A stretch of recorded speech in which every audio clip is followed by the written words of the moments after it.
3, 4, 5 minutes sometime. Don't seem so enthusiastic over there. Monday. 3, 4, 5 minutes sometime.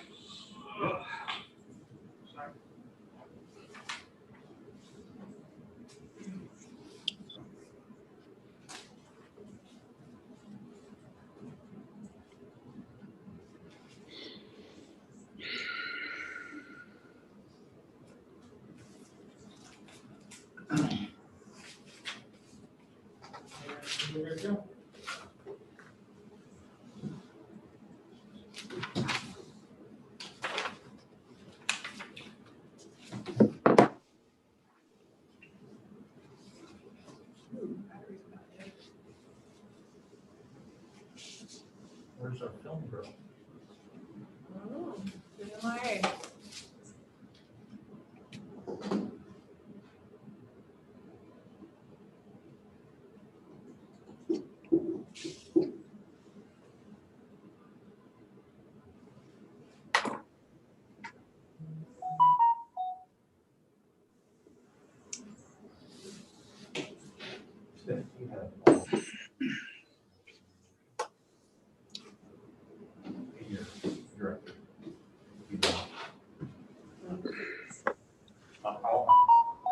Okay, it's 9 o'clock. We'll call the meeting to order and we'll start with the pledge allegiance.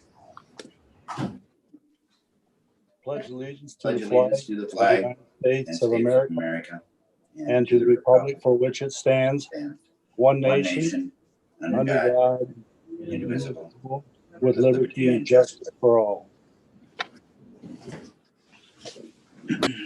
Okay, good morning, everyone. First thing we have on the agenda Morning. is to approve the agenda. Is there any additions or corrections to the agenda? If there's no additions or corrections, I'll go ahead and make a motion to approve the agenda. I'll second. It's been moved and second. Any further discussion?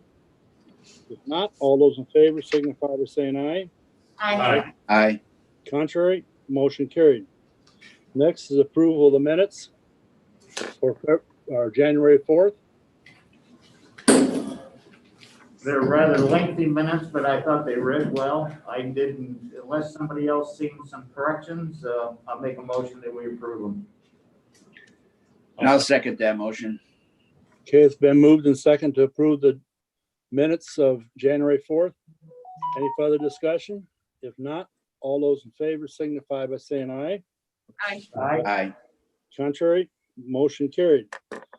Okay, the next thing is Carroll County Fair fiscal year funding request. Jim, I'll turn it over to you. All right. Well, once again, thanks for giving me the chance to come up and talk. I kind of calculated, and this will be my 30th time of being here. So a little bit of experience. Once again, as we all well know, 2020 was one of the most unusual years that we could ever possibly have in trying to put any type of an event on. County Fair, especially.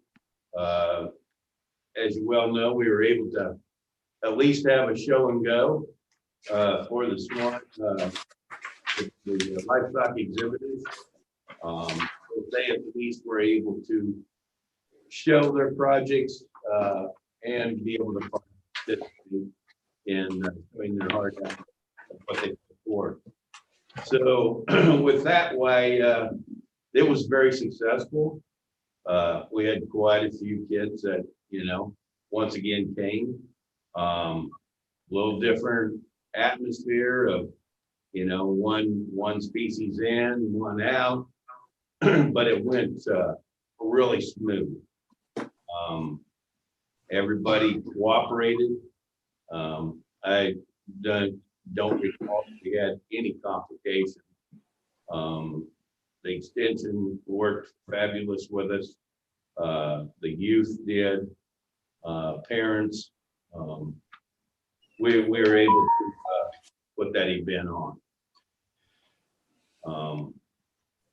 We did get a few races in that we went forth, did our social distancing, trying to help make a little money to help hold things together. With the fair too, we did put together the livestock auction, or as we call it, our ribbon bonus auction. And of all the kids that were there that went through it, and I think there was 94 of them, every single one of them in the auction received $300, no matter what they showed, whether it was chickens, rabbits, or swine, beef, or whatever. But every youth did bring $300 through our bonus auction that we had out in the grandstand, where we knew we could spread people out far enough to have it. So I thought that was pretty great to have. The kids were one of the things that, if you see in our financial, we had meetings with the leaders in that prior, and talked about, trying to help cover some of our expenses for the fair. And so the stall fees, as you can see, were up almost more than double of what we had from 19. But we had came with agreement with the parents and the leaders and that we would do a price increase for 1 year on stall entries and that to help offset some expenses that we knew we weren't going to be able to generate by not having the races with everybody there. So we felt pretty fortunate in that they were agreeable with that and worked with us on it. And then, of course, with not having those extra races and that, so when it came to our payment time, by the time we had to cover all our insurance and then make our payment to the bank, we had a shortfall on that. Thankfully, the bank worked with us. We're able to push back a payment back a year, and add it on the end of our balloon. So we were fortunate in that part. And then I'm sure, and I don't know, maybe not everybody had heard about the PPP that came through from the governor to the county fairs of the state of Iowa. I don't know if everybody knew about that, but we did receive a check for $50,000 from the PPP for helping hold our fair together. So that money to for payroll or utilities, we can't use it to make payments of any sort. So and insurance. So we're able to use it for insurance, utilities, and payroll is what we're able to use that on. So that's going to help us out covering our insurance costs, which, as you can well see, is over $10,000 a year for insurance, and then utilities on top of that, and then helping cover our payroll that we have on that part. So we're fortunate to definitely get in on that part, because I know we were really looking hard as to how are we going to be able to put on a fair again this year without having that kind of support, being able to have that money to follow. So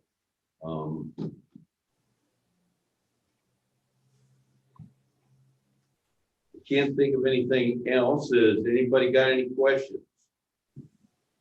So Jim, that PPP money, Yes. it can't be used for expenses. Did you guys pick up any electronics or laptops and things like that? Did you do a virtual on your static at all? No. you decided not to do anything with them. Right. Because They, I thought that was out there at one time, but I don't know what happened. yeah, they, Okay. the extension decided that it was just gonna be, they had talked to another county fair and they had struggled with it in trying to do it. And it wasn't as successful as they were hoping it was gonna be. And so they opted to not try and hassle with I that. understand that. I mean, we hated that, because there are several,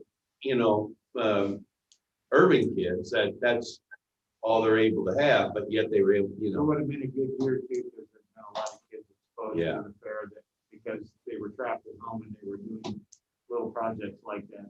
But mom and dad could have been. yeah. Anyway, you did get your PPP money, though. Right. You did get. Well, But- I think we But the did. PP, Go but ahead. the PPP money is not reflected on your statement here, correct? Right, because that did not come until this fiscal year. That's why it's not showing here. We did not get it until, we never got that check till December. So that's in this year, fiscal year Okay. 21. Yep. Did all the county fairs get a PPP check? Yes, they did. Did everyone get the same amount, or was it? Dean, I don't even know, because we've not been able to have a convention meeting yet, of a state meeting. I know that there was $6 million that was allotted by the governor to just go towards the county fair, which 6 million? 6 million. Okay. Probably one of them per capita. Yeah. They were, it was good, and that, Dean, was determined as the amount of money that each would get was determined by our CEO and the board on how they were gonna divide that. And so it depended on the counties, what their expenditures were and what their shortfalls were for maintaining their county fairgrounds, is how they did it. Okay, I got one more question. On Yeah. the stall fees. Yes, So what were your stall fees, and what was the amount that you increased it to? that is a good question, Dean. I don't remember. But I think we just moved it up to where, I was thinking the beef, we had like $20 or $25 a head versus I think it was only $5 a head before. And so we, the bigger livestock, we increased there more to help offset which we knew was going to help cover some of the electrical expenses because of how that, especially in the beef with all the fans and everything they run, it pulls a lot more juice for us in that cost. And then I think we raised it on the beef too, or sheep and hogs a little, but not quite as much as what we did the beef. But nobody objected to it at all, Dean. They were Okay. all trying to help out. So the premium that you guys paid, the $300, was that to everyone? I mean, no matter if you were the grand champion or. Right. It's the same, Okay. that bonus auction has always been the same. It's it's the same deal where we have always had it, where you've got, it was a $50 minimum and a $300 max. And so that way we never had any kid be, just because their parents didn't do enough business someplace that a business didn't help them out, and this way the money stays even. So if the kids all feel that they're all on the same page all the way through. Because like I told the story before, Dean, I know before we started that, there were some kids that just, projects weren't even bringing market value on the type of auctions we had. And there were kids crying and quitting and not coming back, where now it's definitely improved it. Well, I think it's definitely a good idea. I would support that. I know that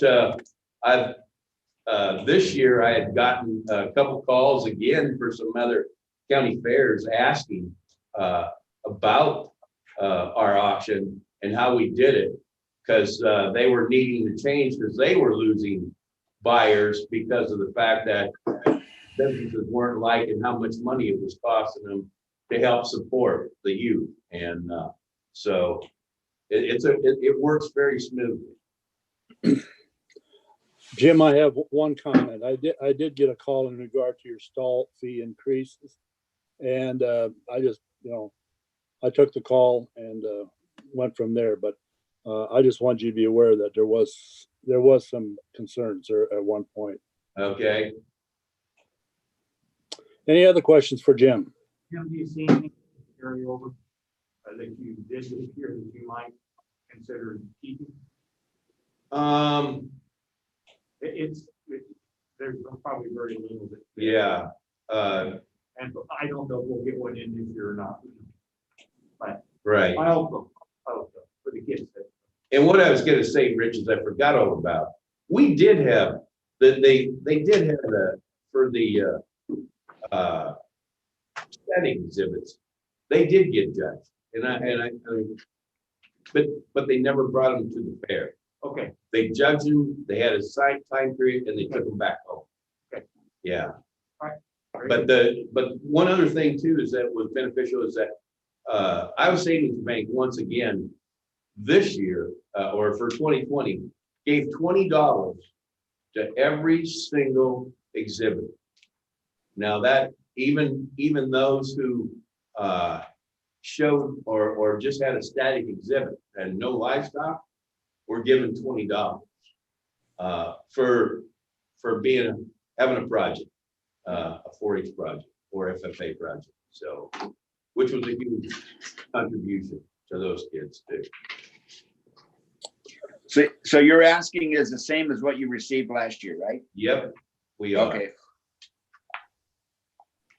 Any other questions for Jim? All right. Thank you, Jim, for your time. You bet. Thank you for your time. We'll decide this as we go through budget, as we go through the figures. So, Okay, okay. you bet. Next is community concern for fiscal year 22 funding. Who's going to handle that?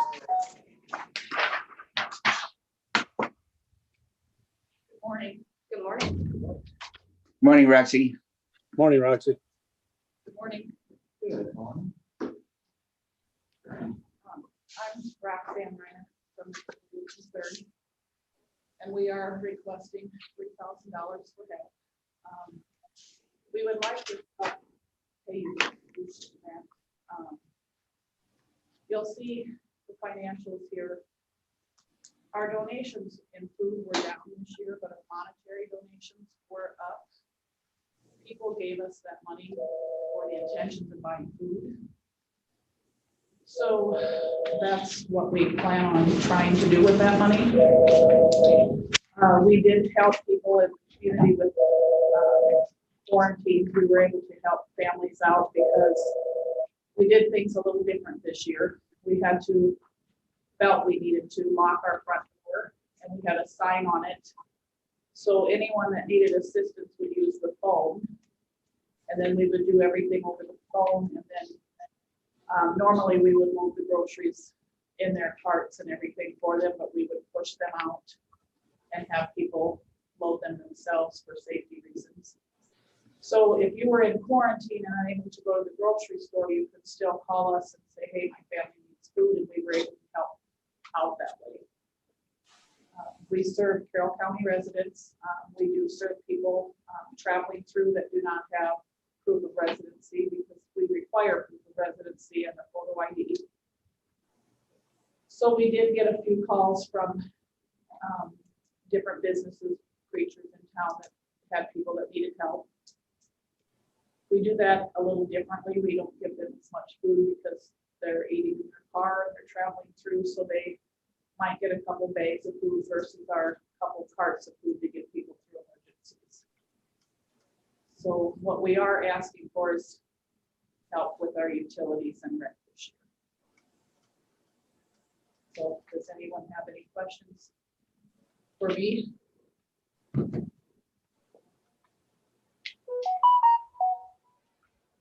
You are asking for the same amount again this year, right? We're asking for the amount we received. Typically, we ask for 5,000, but we. Oh, that's right, yeah. But you're asking for 3,000. Okay. Well, I'm sure it's been a busy year for you, Roxy, Our as I understand. we served 1,066 families in 2020. And that was up about 100 families from last year. And we don't know what this year is going to bring either. Things are, who knows? Exactly. So we want to be prepared and we want to keep our lights on in the building we're at and have food for people available. And we give people a balanced meal too. We give them like meats and eggs, produce, milk, the canned foods. And then we also have your fresh fruits, vegetables, bakery, and things that we pick up from the stores on a regular basis. We do get donations from Fairway, Hy-Vee, and Walmart on a weekly basis too. And I invite everyone down to take a tour. We're very proud of our operation. So I did at your last location.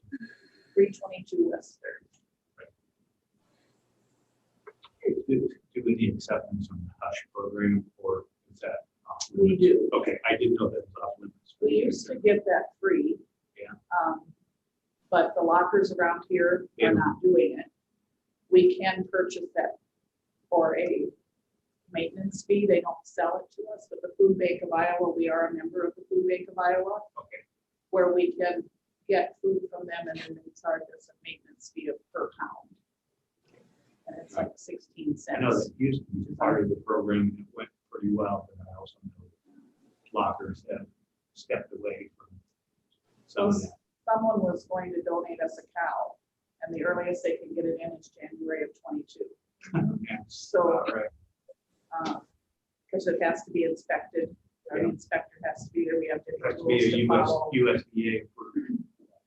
Yeah, so we're trying to pull some strings to see if we can get that in a little earlier, which we may be able to in March, but the lockers are really, really backed up. Yep, they are. Yeah, I was surprised to hear it was January of 21 or 22. or 21. So, last year seems like a blur. I mean, it just was a For very, very everybody staying different at year. home and in your own little group was, still seemed like the year went really fast. Yeah. It does to me. And we did get a grant from the city for 23,000 some dollars, but that was to purchase restaurant gift cards. And the idea was that we were still feeding people and we were helping keep the business open. And it wasn't from the city wrote a grant from part of the COVID money.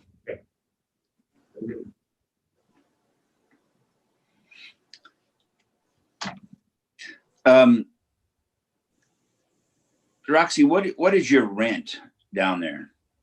Our rent is $970, which a couple years ago, they tore down our old building. So we kind of got a culture shock from paying $300 to $970. So it's a little different for us. So the 3,000 will basically cover about 3 months of rent then, is what you're saying? Yes. Okay.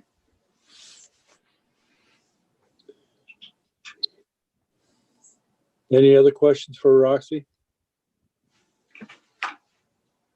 And if you guys want the tour again, I'll open up after hours and show you around because every day, what time do we put it after hours? Anytime afternoon or on a weekend, whatever. We are open Monday through Friday, 8 to 11:30, and then we open up for the public that is working as well. If they can come in after hours and we set up an appointment, we will help them out.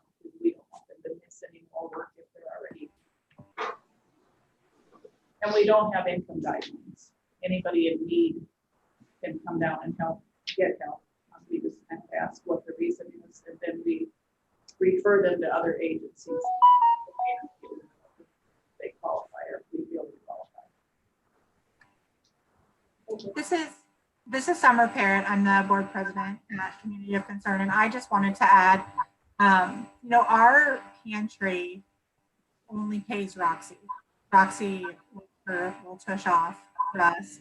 But one thing that I think it's important to let everyone know is that, we can't run the pantry with just Roxy alone. It takes a lot of volunteer hours in order to put the food together, stock the food, make sure everything that is expired gets off the shelves. And, the amount of money that we're asking may seem like a lot to some people, but when you look at what our expenses are and you look at the fact that we're only paying the salary of one person and the rest of our workforce is all volunteer hours. And if at any time we were to lose one of those volunteers, especially, during this time of COVID, and we've got these people coming in that are just doing it out of the goodness of their heart and are so dedicated to our pantry, most of the people that are these hardcore volunteers for us are older people.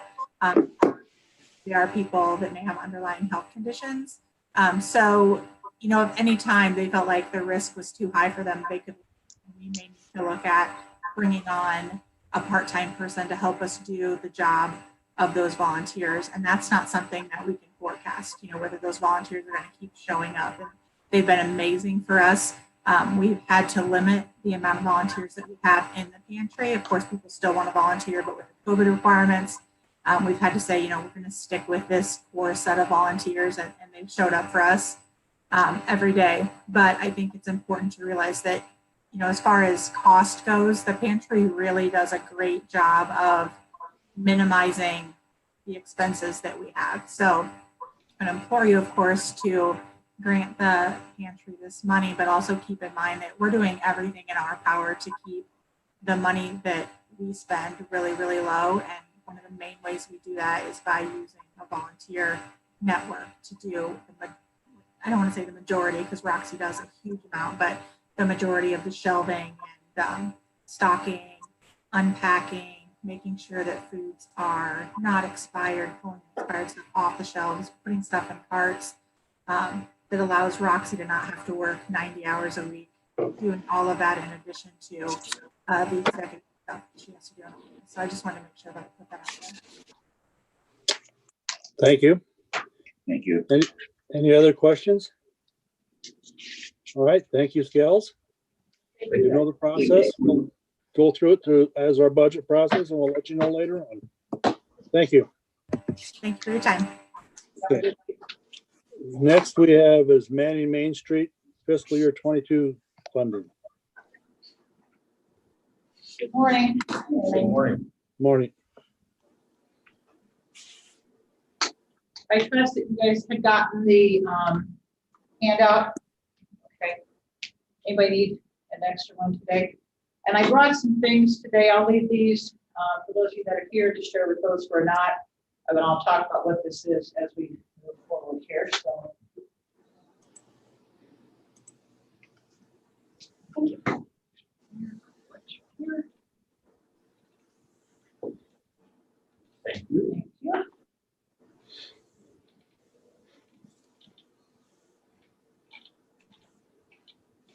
So what I had just handed out. Hi, good morning. My name is Jean Beatty, and I'm the Executive Director of Main Street Manning. I've been in this position for approximately 18 months. I'm a Manning native, and after retired from teaching at DMAC, I took the role of the Executive Director of an organization that for our community is dedicated to basic economic development and making our community a better place to live.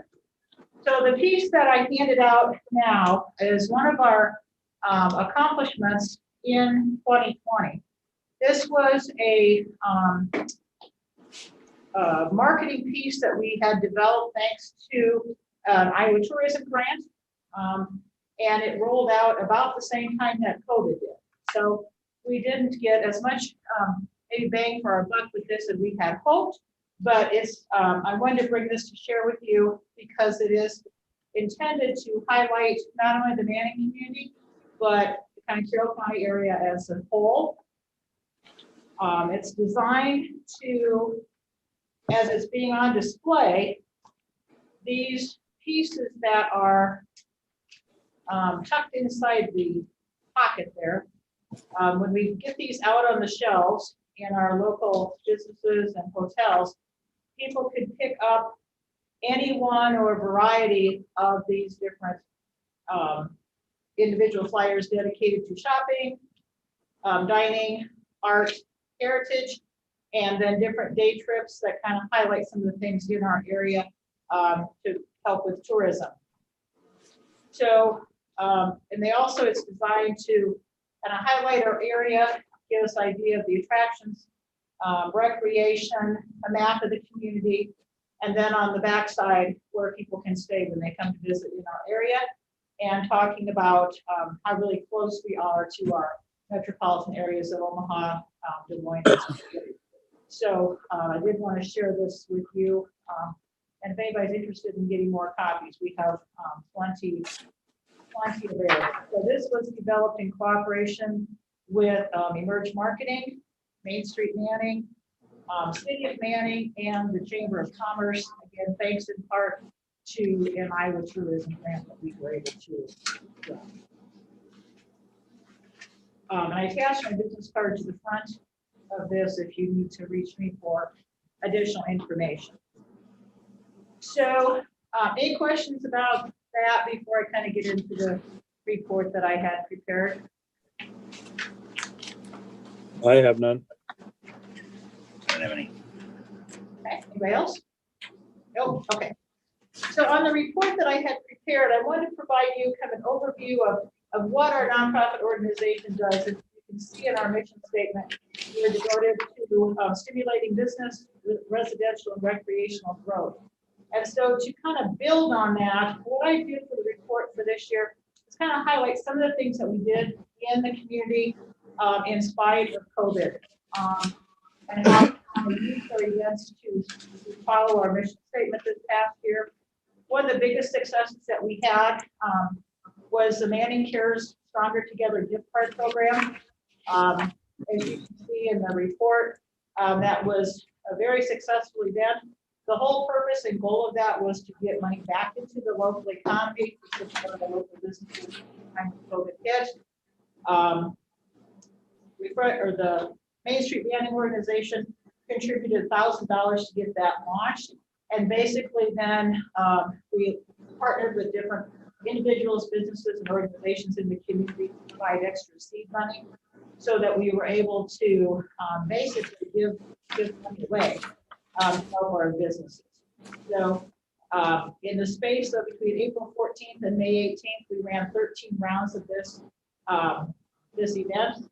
And we put over $32,000 back into our local economy to help our local businesses during this initial part of COVID. So that was a very successful program for us. We had 20 different sponsors that helped to fund that, anywhere from $100 to $1,000 sponsorship for a total of $10,400. So it was really a community-wide effort that we were able to orchestrate to help our local economy.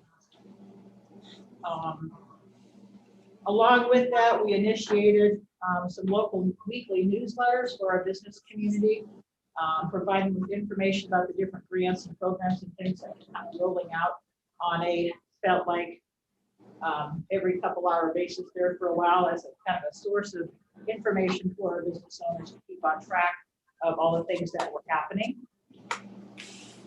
We did also host 4 successful drive-through meals, and one of the primary goals of that was to encourage people to, number one, shop local, support our local businesses.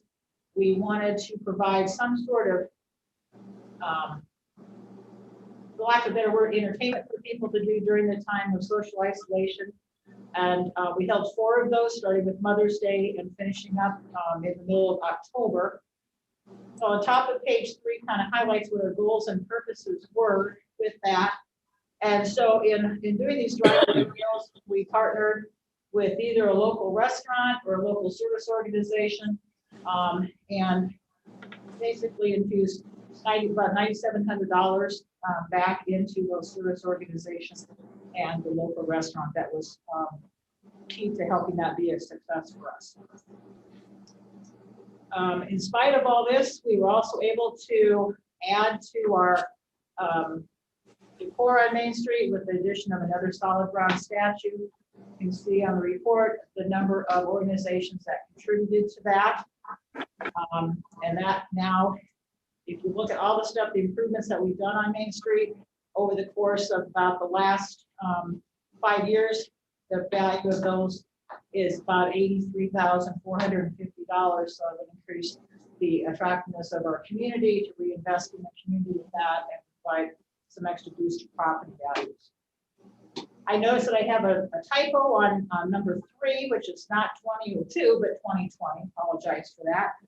And so you can see a number of items there, and these were just within our Main Street district. So our Main Street district is basically Main Street. It does expand about 1 block south of Highway 141 and 1 block east and 1 block west of Main Street. So this is not for the whole community. This is just within our Main Street district. So I provided the information there about what was done on those different properties and what the value of those improvements were. The end result of that will be increased property values, enhanced taxation and enhanced tax revenue coming in for the county as well as the city. Number 4 was the marketing materials, which was the brochure that I alluded to here just earlier. And number 5 is the what's going on currently within our Main Street district. And so we have a number of building projects, remodeling projects, business expansions, remodeling, etc. Each of those will improve the community as well as increase taxation or property values and draw extra tax revenue both for the county and for the community, as well as give Manning a better sense of community, a sense of attractiveness for people to move there. We do have, while these are business or improvements that are related to Main Street district right now, we have a number of building projects outside of the district that are also going on with single family homes being developed. I think the last year, I want to say we've had half a dozen to 10 different new homes established as well within the community. So we have lots of growth going on. And we do all the functions that we do as an organization with Main Street Manning basically is based on volunteer hours. I'm the only paid part-time staff at 20 to 25 hours a week. And so the multitude of what we're able to accomplish is done by our volunteers. So on a monthly basis, I need to report to the Main Street Iowa organization the number of volunteer hours that we accrue during each month. And so between January and November of 2020, we had just a little bit over 3,100 hours of volunteer time. And if we quantify that dollar-wise, we're about just shy of $75,000 worth of that. So we're very proud of what we do. We think we add a lot, not only to the Manning community, but to the Carroll County area as well, as far as enhancing our quality of life. So we are coming before you to ask for support in the amount of $2,500, which is traditionally what the Board of Supervisors has had been able to allot to us in the past. So we're making that request for this year.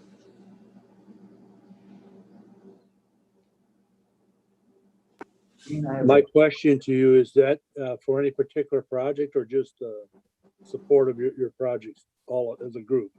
It could be one of either one. We don't necessarily, because it's not, we know that it's no guarantee that we get funding, and so we don't necessarily look at that to fund a particular project as a whole.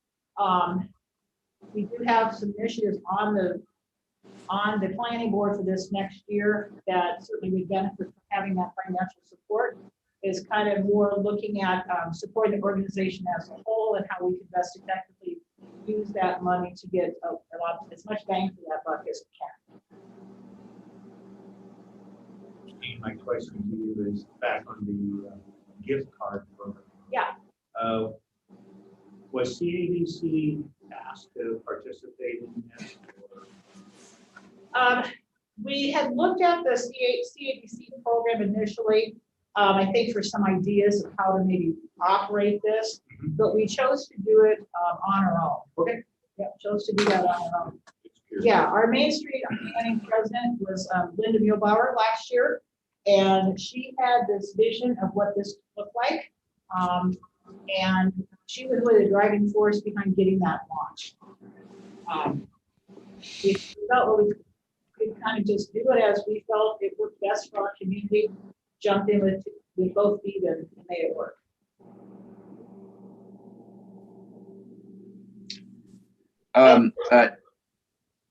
Go ahead, I'm sorry. I just have a question on number 5. Yes. All the projects currently in progress within Main Street Manning District when will those be completed? Do you have a time when those will be completed? For the first one on the future home of Home Mutual, from the exterior appearance of the building, it looks to me that they're probably getting fairly close to, certainly I think the exterior work is done as much as it can be given the time of the year. I'm not sure where they are in progress with that as far as the internal work goes, but I would expect that it'll probably be sometime within the next 4 to 6 months would be my guess on that one. The next one on the 814 to 816 3rd Street, he is doing a lot of that work himself, the owner of that property. And so I'm not sure what Jeff's time frame is on that completion.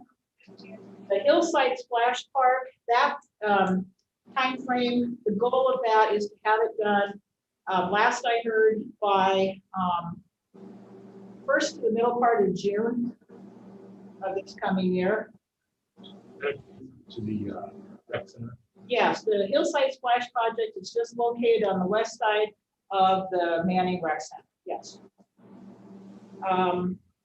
The apartments on the American Legion, those are, I know they're just about done. I looked at them probably about, I don't know, 6 weeks ago maybe. And internally, there was some inside work left to be done. I've not noticed the guys down there working on them lately, but to my knowledge, they are pretty much ready to get rented, but they haven't been rented to my knowledge as of yet. So there is work to be done on the Legion Hall yet. The basement is not, the new owner of the building hasn't done anything with the basement. So there may be further development of the bottom half, but certainly the top half where the apartments are should be ready to rent, I would think, relatively soon. And the new web page, that is,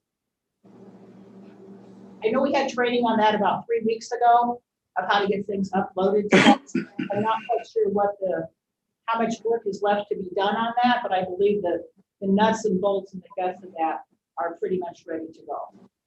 Thank you. Any other questions? Okay, we want to thank you for your time today. And as usual, we'll go through the budgeting process and we'll let you know how you turn. All right, thank you very much. Thank you. Okay, next is soil and water conservation fiscal year 22 funding request. They're here. Okay.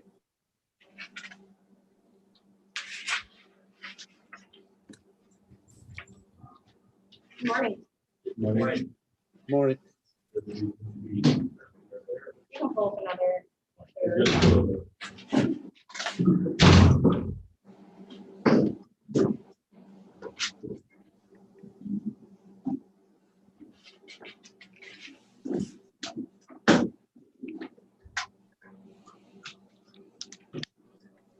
Good morning. Good morning. Good morning, Tom. I'm a You friend. wanna tell me- We're soil and water conservation. Tom Simons. I'm Chair. Rich. Stephanie. Scott. Johnson. I think I met you yet. The other two Yahoos are up there. Oh, okay. I'm John. Oh, okay. Morning, guys. Morning, Tom. Tom, who do Good you have morning. with you? Pardon me? Who do you have with you? You want to tell us? Don Coster. Okay, He's from the Frida area. He's assistant chairman. all right, Tom, go ahead and do your thing.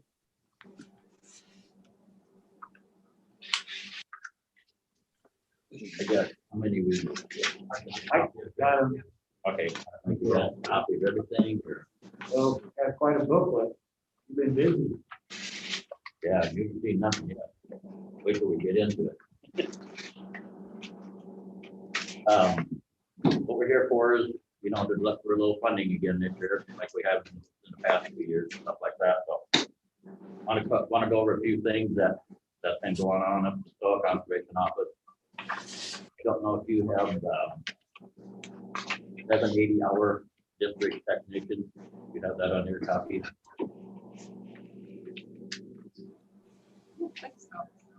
Okay. I just got, Don, can I use yours? We'll kind of go over what our district technician does first, and he is a district employee. And if you look at, it's called a 780 hours, so he puts in 780 hours a year, which is a nice part-time job. And this is some of the things that he does. They assist in the CRP status reviews, which was over 600 of them in 2019, 2020. Assist in the conservation planning, associated contract with CRP and re-enrollment. Assist in application process, conservation planning, invitation, and check out the cost shares. Draw water samples, which is something that we as the commissioners have been doing for how many years now. We've been doing that bi-weekly. We did give up on it this summer due to the low water in our streams and stuff like that. So we're gonna put that on hold now, probably until next spring again. But that was a way for us to see how much nitrates is in the water, and you know, trying to figure out exactly where it's coming from. Not to point fingers at anybody, but you know, it's just something we decided probably needed to be done in the county.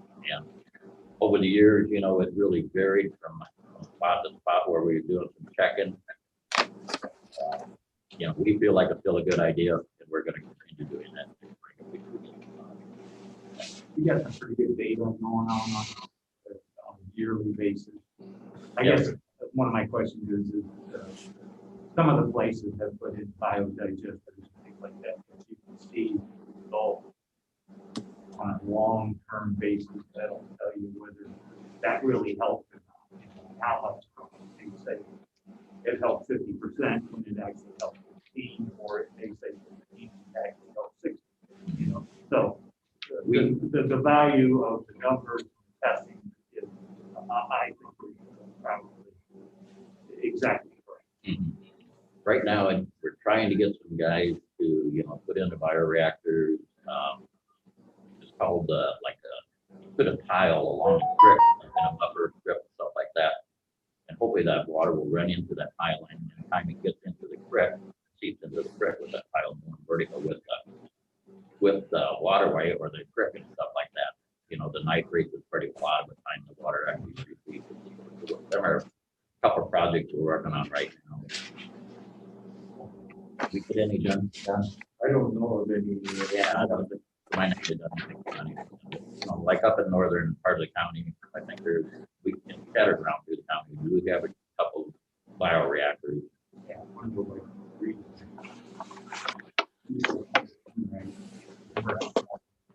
wow. We got one over by southeast of Arcadia down there too, or whatever. Stuff like that. And that one's been in place for that's probably 6 to 8 years already. Wow. Probably. Really value there. I mean, what your results have pretty attractive. Yeah, and that one over there by Arcadia was basically under a big cattle feed yard. So, you know, I think a lot of them open lots over there are pretty well under building now and stuff like that. At that time, it made a lot of difference. You know, time into that, we was able to extract the water as it went into that bioreactor, and we was able to extract the water when it came out and stuff like that. Didn't mean to slow you down. Yeah, that's fine, yeah. I don't know how much time you're gonna give me, we can go on for hours. No. No, you got that much time. Just kidding. But anyway, that's, this is part of what we're asking for, part of the funding that we're asking. And this year again, we're gonna ask $5,000 if we get that up front, stuff like that. And as you go on the back of that deal, our annual reports in there too. So I think that was pretty well said to you. The next thing I want to share with you guys, and I don't know if you guys are all aware of what's going on up there in the county. This is another deal. You're fine. This is basically what it starts out to be is different projects in the state, at a glance, stuff like that. But on about back page, we're kind of going through what Carroll County is accomplished. Got different programs that the state puts out a lot of money for, CST, weapons, ACEP, stuff like that. So you can kind of go through that, and then if you want to go probably to the second last page, that's the state of Iowa. And then what I want to show you guys what we're doing here, this is just strictly in the EQIP program. If you look at Carroll County, just from as of 9/30/2020, Carroll County just got brought in over $3.6 million. No place else in the state has any county like that. We're spending a lot of money with the EQIP program. Not so many contracts. We only got 28 contracts. We're not the highest in the contract. As far as dollars that came into Carroll County, that's the part that I want to show. So then you can spend time and look at that on your own leisure. On the back page, you get into programs and stuff like that. This is just strictly Carroll County. Top part, these are all EQIP programs. You kind of go through them. $450,000 for a manure payment. So that's basically what it's out of money. 50,000 cover crops, and so on down the line. So last year alone, there's over $1 million brought into just with them programs. So then if you look at manure containment structures, which is basically cattle barns again. Now, some guys agree with them, some guys do not. But these are structures that are closing down outside cattle yards and putting them under roof. Basically to, make our water cleaner and our air and stuff like that.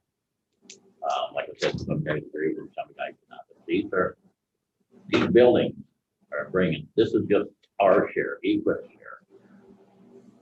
Then the farmer's got to put at least that much dollars to that same contract. So these buildings are going to be all on the tax roll in Carroll County. So I do not have any idea what kind of tax money that brings in, or anything like that. Maybe somebody can look that up sometime. But in the last 5 years, from 2015 to 2020, just in cattle barns and structures, 4.5 million got brought into Carroll County just on that program alone. Like I said, these are all buildings that's going to be on the tax roll in Carroll County. So, we feel like we're getting a lot of money spent in Carroll County just on these programs. A lot is all being run through the Carroll County, both racing officers up there in Carroll.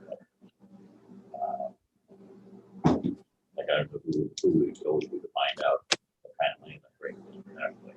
Or if you got any idea? Probably the assessor. Assessor. Yeah. It'd be interesting to see sometime, what kind of money that actually brings in Carroll County. Yeah. You can drive around the county and stuff like that. I don't know how many buildings we got, they're scattered around the whole county. You'll know them when you see them. A lot of them are funded by the DQuit program. Then you could get crops on their loan and stuff like that, you know, 347,000 just for a product. That's not doing anything for county assessment or anything like that. But that's doing something to, you know, clean our water up, conserve soil and stuff like that. Tom, is Courtney, you got copies of that for Dean and I? I will get some. Okay, you don't have to email them to us. We'll pick them up when we come up again, but, Okay, and the same thing with Manning, what they had there too. okay. But that's fine. Okay, Yeah, when we, you know, when you talk to Karen or Courtney or Joanne, I think you said there's usually only 2 supervisors here. Yeah, we have an extra one here And today. Usually there is only 2 though. that's fine. And I figured, you know, and that's the right thing to do, to make copies so everybody got, you know, copy these and stuff like that. So they kind of know what I'm talking about. Like I said, I didn't know if you guys were aware of this, what kind of money we're actually bringing into Carroll County or not. But, you know, we feel like that's quite a bit of cash and stuff like that. I was aware of it, but I didn't know it was that many dollars. Pardon me? I said I was aware of it, but I wasn't aware that it was quite that much dollars. Yeah. I can't tell you what that raise, what's bringing in, but that is a very good question. You know, we got a great value there. We get this from that. Yeah. That's a valid question, but I don't know what the. Yeah, and, you know, like hog barns, it's really tough to get any help through this program on hog barns. And, you know, and that's basically because, you know, everything's under roof already in hospitals. These programs are strictly recommended, like if you want to put a 500 head cattle barn up, you got to take roughly 500 head, well, not quite that many percentage basis, but you got to take that many out of open feed charge to put under roof. Yeah. There again, you know, it's a way of, you know, keeping the manure out of the stream and stuff like that. Some of these buildings are labor intensive, you know, if you see all the corn stalks baled out the field, stuff like that. You know, a lot of them are going into these cattle barns, stuff like that. So, you know, I mean, 3 times a week they're in there cleaning the cattle barns out. So it's labor intensive that it works. But yet, you know, they're hoping that they can get enough manure out of the cattle barns to replace what they took off of them. So give me this quick theory here. Quick theory is I see it is spreading it out, letting it run off, bringing it underneath the roof, collecting it, and then spreading that over many different acres to change the spike, the volume. Am I on the right path there? Yep, you are, okay, yeah, and then, you know, they're figuring that what they take off of the field for corn stalks that they bale for the bedding, that amount of manure they collect will just about take care of what they've taken off. You know, as far as fertilizer, whatever you take off, stuff like that. So we feel like it's a, you know, a pretty good deal on stuff like that. Yeah. Anyway, like I said, you can kind of go through that at your leisure and stuff like that. Maybe sometime I would talk to the auditor's office, you know, to see Yeah, that's something. how many dollars it would bring in for the county. For budget season, maybe I paid myself a note of it. That's fine. Good question. Yeah.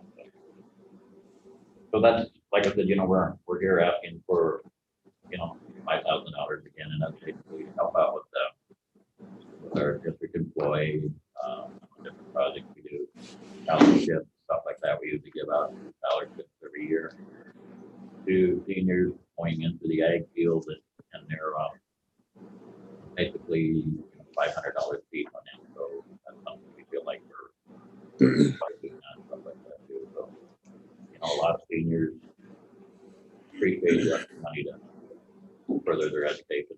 I just wish we could get more interest in, you know, participants and stuff like that too. I mean, not that we don't have good. It wasn't this year, but I think last year we had one that took 3rd in the state, something like that. So, you know, ones that we do get applicants, they are good applicants, stuff like that. So when they do these hog buildings and cattle ruins, do you guys go out and check them out? Like Sawyer just had one and then there's another one. Yeah. We go look at them and Kenner's. Yep, that's something I'm gonna say too, or whatever. Usually every year, we pick out a couple of these buildings during the summer and we do our last year. We can get that down and go, stuff like that. It is kind of interesting, you know, we got buildings anywhere from, you know, with the hoop barns on a slope, it's totally confined. Not last summer, but the summer before, we were doing a totally confined building. Man, it was, you know, each day so nice in there, the climate, you know, no smell. And, you know, them guys are running, you know, with a little 1,000 heads in that building alone. And that's a hell of an investment for, you know, some of the guys to do that. Electrostatic. We The would, one he's talking about is right center. One this keeps it from, he had a big grand opening. we had some So it's impressive. guys doing electrostatic on a hog farm. I mean, came back and watch that and see how that's what that I've seen. They've come a long ways with managing and trying to. That's just what I would say. It seems like, you know, we've been working on this program, I think, are probably a little far, probably, you know, right at 10 years old now and stuff like that. And, you know, the development is, you know, make things work better and more efficient and stuff like that. It just keeps improving every year. And stuff like that. So, and, you know, pretty soon you're not even gonna have to go up 3 doors. I wouldn't bet on that. Yeah. Don't tell my husband that, he likes saying he's busy. God, feed himself. You know, get something going or whatever, we'll let you guys know what to do, or, you know, if anybody interested. Come along, you're welcome to do that. So. All right. Any other questions for Tom? Well, it was difficult hearing the conversation, especially on the handout. John, is there any way that you can drop that off at my house on your way home? I'll have to get a copy made of it. But yeah, I can do that, yes. That'd be great. That way, if I have any questions, I can talk to you about it. And I guess the other question that I have is Steve Nace not a commissioner anymore? He is the district commissioner. Are you talking down in the watershed down? Right. I don't know if he's been going or not. I haven't heard anything from him. That John and I was just talking about that too, you know, with meeting in person.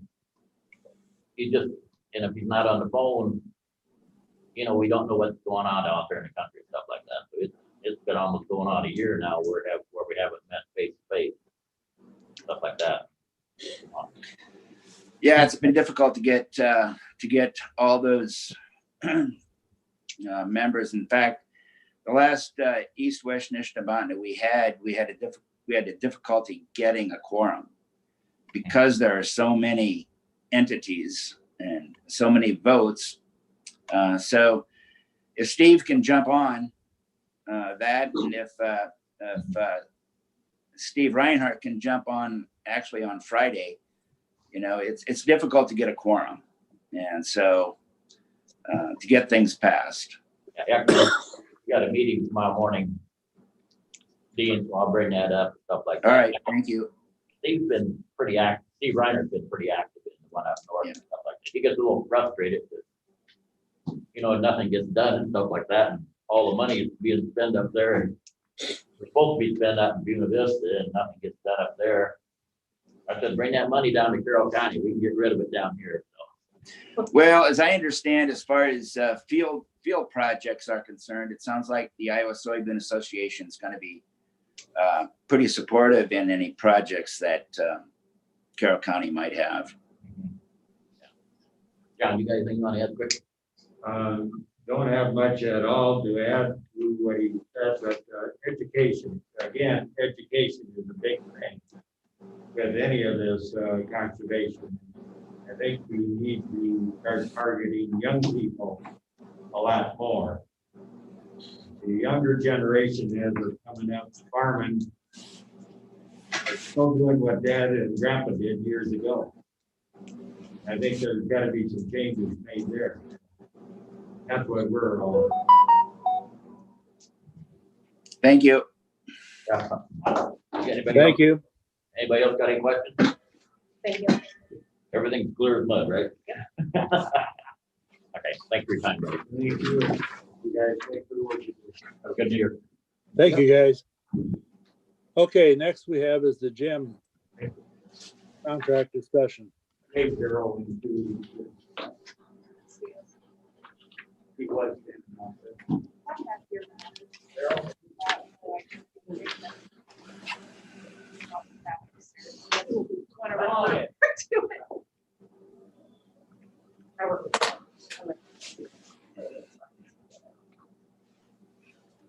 Okay, Rich, are we waiting for Daryl to come in or? He's walking in right now. Daryl's Oh, yeah, here. one of the- Okay, It's some of these. We're there. Hello, everybody. good morning. How's everybody? Good.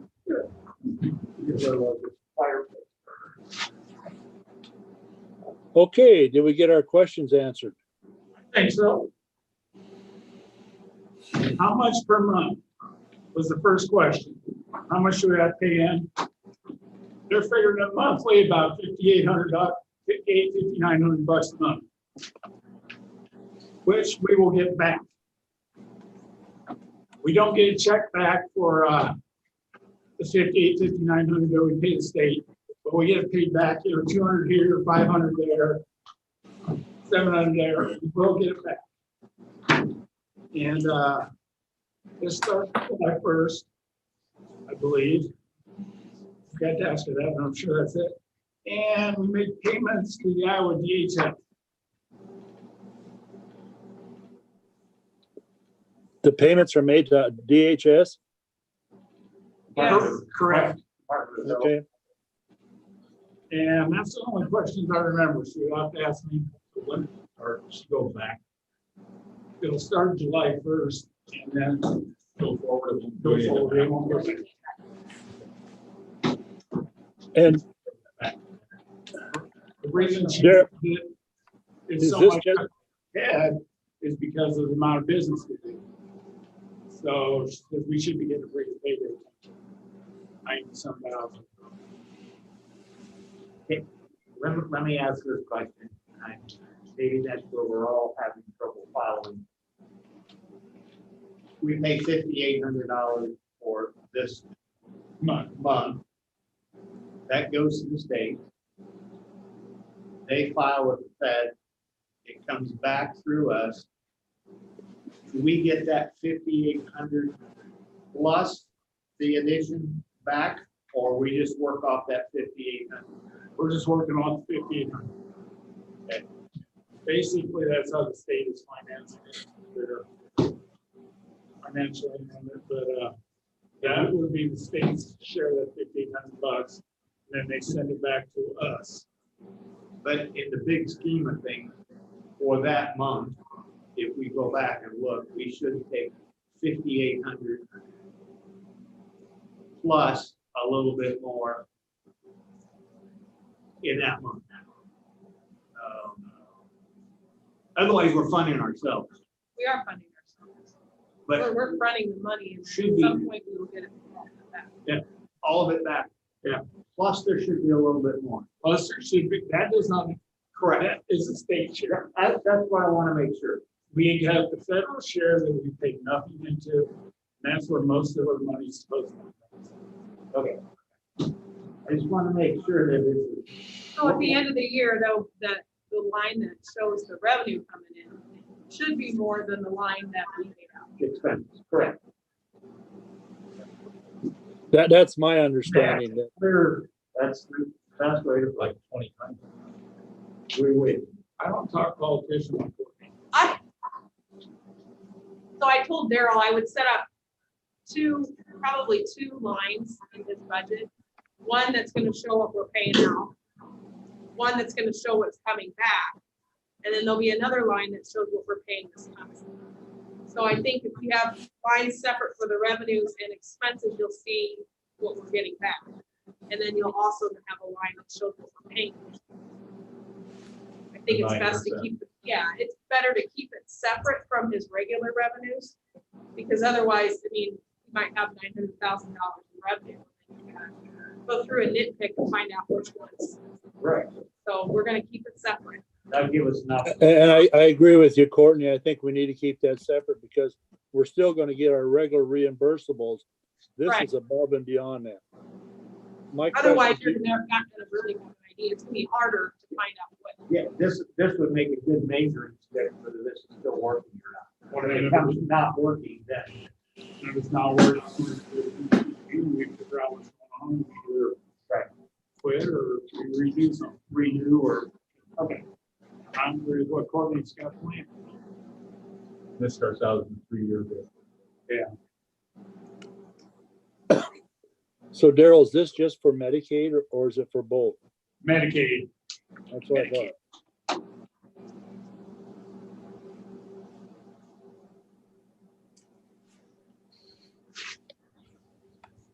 Any other questions? if you prove that I do need somebody to sign the contract. Oh, Really soon, we gotta get it, you know. Could the chair authorize the vice chair to sign the contract? We can, do you need it signed today? It would be nice, Gene, because we got 4 days and I gotta get it to her, she's gotta do her stuff and get it sent off.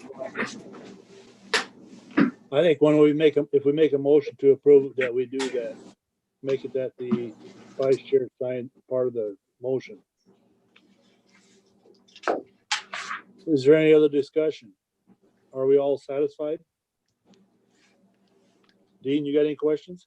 Well, I'm going back on my notes to see what questions I had. I know I had some questions. I'm just trying to think of what they were now.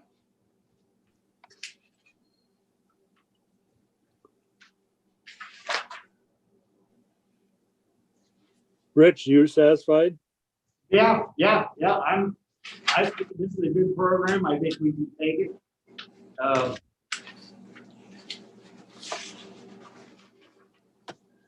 I mean, it's, Kind of a it's strange just- arrangement, but I understand why I think they're doing it. And this program is not just for us. A lot of ambulance services in the state are signed up to go to this program. So if it's wrong, a whole bunch of us are wrong, but everybody's, There's a lot of movement. there's a lot of movement that way. All of Des Moines, any of these big ones, County, there's a lot of them signed up for this program. A lot of the emails that I sent off to either workers or directors of ambulances, that they all were in the. Well, it's just too bad the government makes it so complicated that we gotta go through these hoops. I to do know, this. I know. Well, it's too bad we have to front money to get money back. I mean, that just makes no sense to me, but Well, I think it's because the state hasn't done it. I mean, if state Yeah. would do that, we wouldn't have the issue. yeah. Okay, Yeah, is Stephanie coming back right away or? yeah, we think so.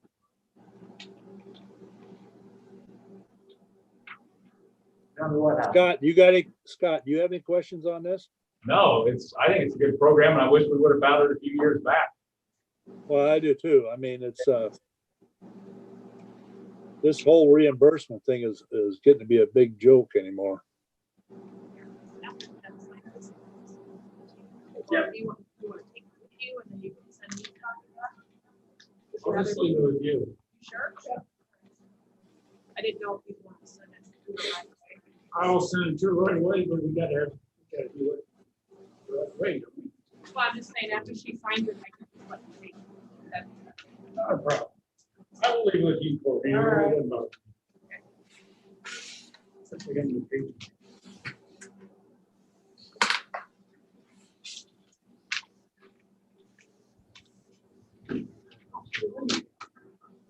I said the jail door was open. I'm like,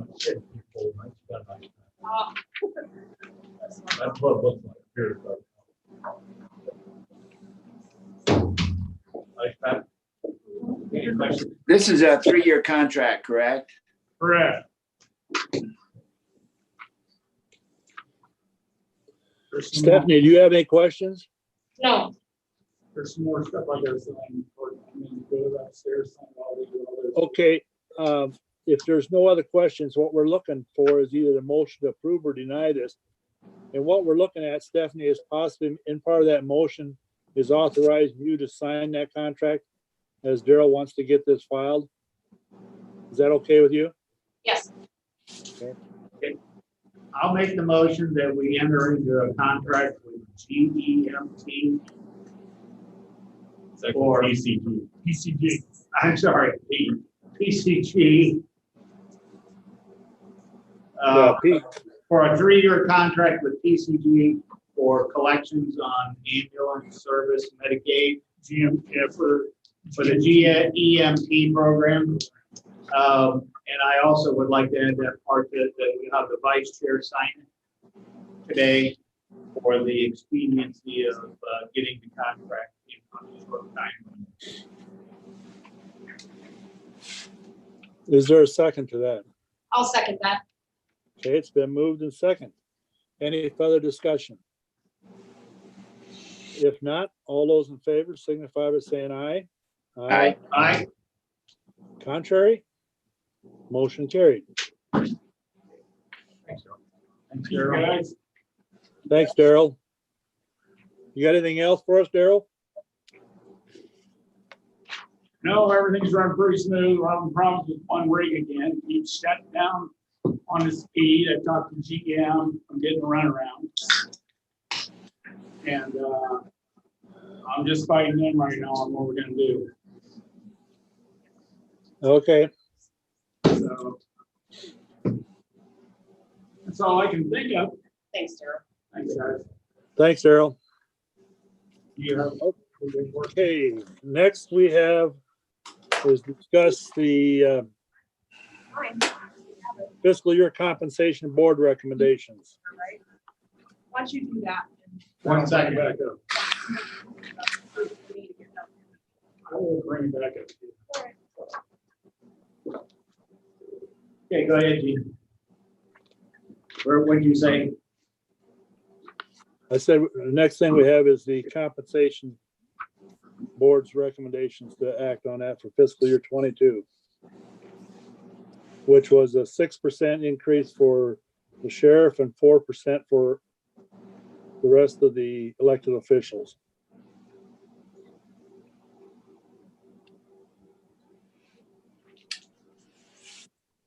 Does anybody want to start?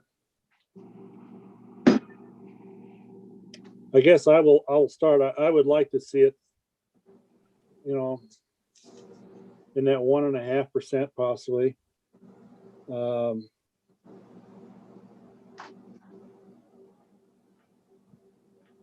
Social Security is getting 1.3. That's the cost of living. I don't think this is the year to do anything real big and major. I'm willing to listen to hear anybody else's thoughts on this.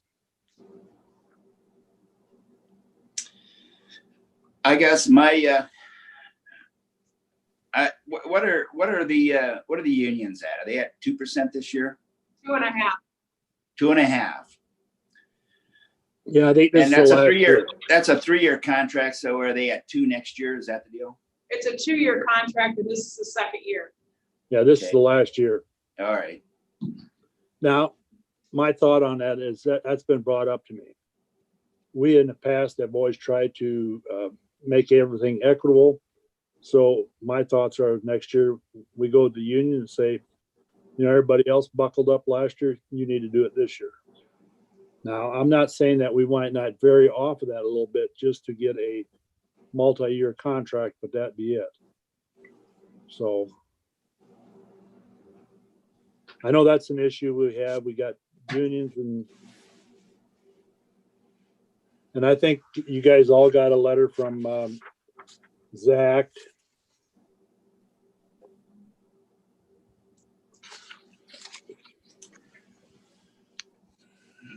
The Board of Compensation only offered us one comparable, and that was to the city police chief. But they really didn't have justification. I'm not sure where their numbers came from, the 6 and the 4. Well, I think this year, from what I haven't heard everyone's, but maybe Courtney has. I think the comp boards across the county have been all over the board. I've heard of one as close by here that was 5% across the board with the $2,000 stipend to every elected official. And I think they're going to go with the stipend and probably a fairly decent raise. So they've been all over the board. I just think we've got people that are totally on fixed income are having a rough time, and our small businesses are having a rough time. The rest of our sectors, I think, are probably doing all right. This is just my thought. I'm one person on this board, so I'd like to hear what everybody else's thoughts. I guess in my opinion, this is gonna be a little different and not the custom, same way we do it every year, but my recommendation would have the comp board readjust and make a more equitable and a palatable suggestion than the 6 and the 4. I think that meeting shocked me a little bit. That was pretty quick. There wasn't a lot of discussion. So I guess my recommendation would have them deny their request and have them meet again. Well, I think I know what you're saying, Stephanie, but they give us a ceiling that we had to work with. Is basically what they did.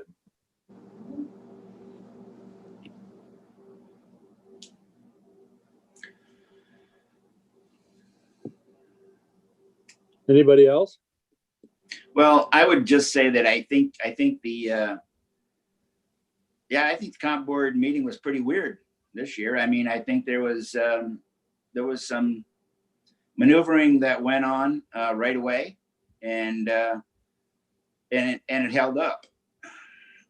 So, you know, it is what it is. You know, as far as it was commented last year about the sheriff's salary, because last year we increased the sheriff's salary and the treasurer's. You know, if we look at the cities and we're trying to keep up with them, you know, I mean, then that means I think the chief of police 2 years ago got a 5% increase for 5 years. So, I mean, you know, so does that mean we're going to be continuing to do that and then still be behind? You know, I mean, all we're doing with 5% is staying even with them, you know, so we're not really actually, I mean, if you really want to give a raise, you've got to give something like 10% if you want to keep up with the city. So I don't know. I don't know if we can do these comparisons much longer because we're just keeping up. We're not getting ahead. And I'm not sure what the answer is there, but I guess I'm for reducing the recommendation by 2%. So 4 and a 2. 4 and 2. So you're saying you cut it 50% then? Yeah. No, Okay. No. that's not 50%. 50% would be 1.5 and 3. I'm saying reduce it by 2%. Reduce it by 2. So, Stephanie, you said it. 2 for the. And I'm not sure this is a motion, but I guess I could make it a motion to take the sheriff to 4% and everyone else 2%. You can't do that. It's not equal. I'm reducing it each by 2. You have to reduce the total by. The percentage has got to be equal, same. Oh, okay. I mean, you That's can why I do said that when you and said, up that, so if you go 2% on everybody else, that's 50%. So the Okay. sheriff would be then 3%. So if they're advisory, we have to keep that 2% the same. Now, Gotcha. the only, All right. now, code says you can be up we can do the supervisor separately. Yeah. but the supervisors. but the rest have to be all equal. That's So like- if you wanna take the sheriff to 4%, you need to figure out what percentage that is less than 6. 33. So you'd be actually reducing the recommendation by 33%.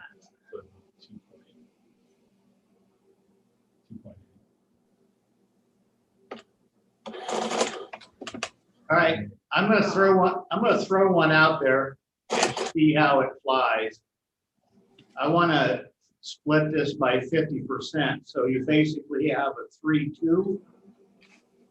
But I also want a $15 increase per month on the $1,500 policy.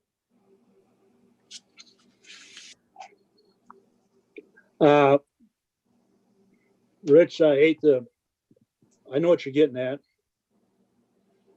But we can't tie that with the comp board. We're just on a comp board, is just strictly wage. Yeah, but I'm saying, I'm gonna push like hell for a compensation on a $1,500. Can you explain that? What's the $1,500? $1,500 policy. Most of our employees are on $1,500 Deductible? deductible. They're actually on the 7. I'm sorry, I missed. I know, misspoke. I knew what you I was meant. gonna say, Rich, I didn't think you were talking. Yeah, not on the 1,500, on the 750. The difference between the two policies is so minute. Okay. Why would you take it? So you want to raise the lower? I want to leave the 1,500 alone and raise the 750 up a The little monthly bit premium. to start to get that balance a little bit different. So some people, it's a great plan. Some people, it's kind of make me this, make me do that. Okay, so Wellmark's gonna be here next week. He's gonna talk about our rates. And I think you all saw my email, like, he was thinking like 2.4, something like that. Last year, you guys left the 1,500 alone. You didn't increase that or the HSA. You took and raised the low deductible, and whatever we did. Right. I would recommend doing that again this year, for That- sure. What was that, Courtney? Well, last year you left the high deductible plan alone as far as raising the rates. And you raised the rates on the low deductible plan, which made the gap a little bigger, but I would recommend doing that again this year because it'll continue to make the That gap. has been a policy recommendation from our insurance company for quite a few years. But now we're just gonna leave it there. Now, However, there is a benefit to the employee if they don't pay. I get that, which cuts into their wages. That's why I'm saying the 3.2, the 2% more than the cost of living figure. But I'm also gonna take maybe 10, or I wanna kind of, let's consider taking $10 or $15 or whatever that 2% or 2.5 or 3% that they recommend that they come to us with. Let's apply that again this year. And that will kind of balance out some of that 2%. That's just my philosophy.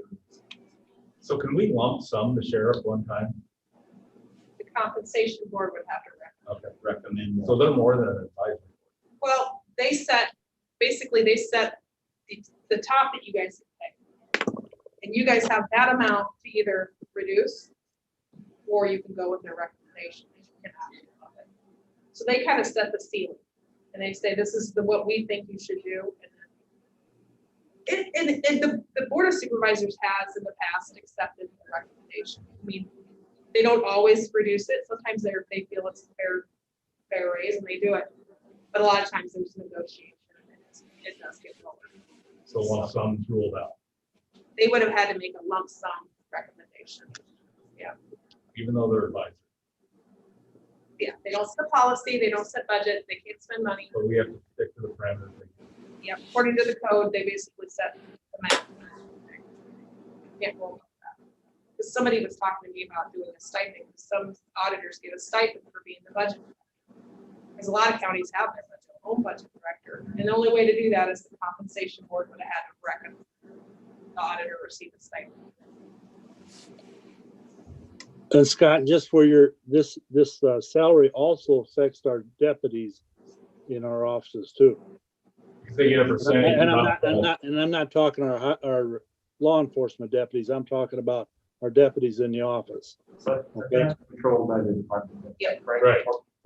The Like department head gets 85% of first. Courtney's salary or whatever the, okay. Where if she, like, if she hires someone, she starts off low. And as they. So Gene, you've been doing a lot of figuring there. What'd you come up with? Well, I just, on what he did there, that would be reducing at 33.33%. Would bring down the sheriff to 4% and then the others to 2.67%. Which then would be above what the unions get.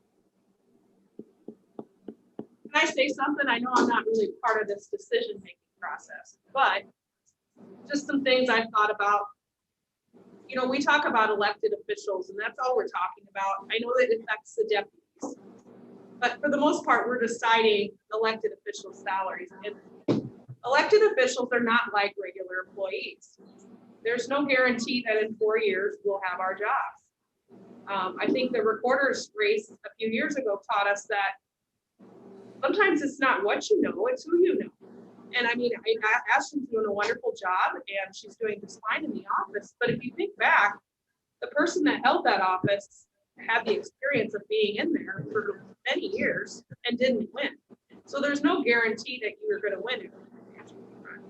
So I don't think elected officials should be treated like regular, non-union, non-elected employees because it's not the same. If they come to work every day and do a good job, they're going to have a job for you. Whereas elected officials don't have that. And that's, you know, that's the risk you take when you have a job. I understand that, but I don't like it when we talk about elected officials and employees' salaries because I don't feel that it's a fair They get comparison. lumped together.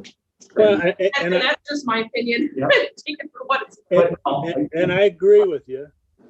I agree with you, but I mean, some people then they always bring up what the union is, and that's why. And you're totally 100% right. Elected officials are not guaranteed a job. I mean, and if they get into a contested race, they could spend a lot of money too to keep a job. Yes. However, you know, you have people in your office, Courtney, that are deputies. Correct. And so that their wage is determined off of what we're determining today. It is. It is. And you know, when So- I think when somebody accepts the deputy position, and I know this has happened to me, you know, sometimes the raises aren't as good. You know, the elected officials might have a lesser raise than the employees, and that's happened in the past. But I figured that's just a risk to take because if you stay here and you were a good employee, eventually you might be at that 80-85% of your elected official's salary. And then it kind of works itself out. So whether they get more or less than a non-union, non-elected employee, the deputies have to realize when they take that job that there's a risk that they may not get what other employees are getting. Because I just don't think it's a fair comparison.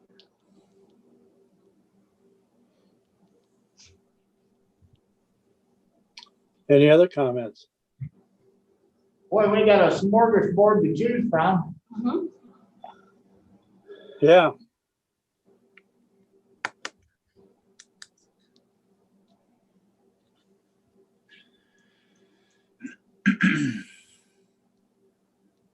I'm actually okay with what you just presented, Gene. Which is what? The You mean 30, what, Rich? Or Rich- at 2.67. Yeah, Rich's was his is that we would reduce at 33.33%. No, 50%. I wanted to do, it's a 3-2. Sheriff gets 3, the rest get 2. You can't do that because it Can't do doesn't come that. out in percentage. You said it's a percentage. They took Yeah, but you 50% off one, 50% off the other. And this confused me last year, but you're reducing it by a certain percentage. So you gotta do that equally. It's 2% more than whatever we recommend for the rest. So this is how it ended up last year at what, Courtney? 3.5% for the sheriff and and what for the, I can't remember, but it was an odd, it was odd percentage when we got done. Yeah.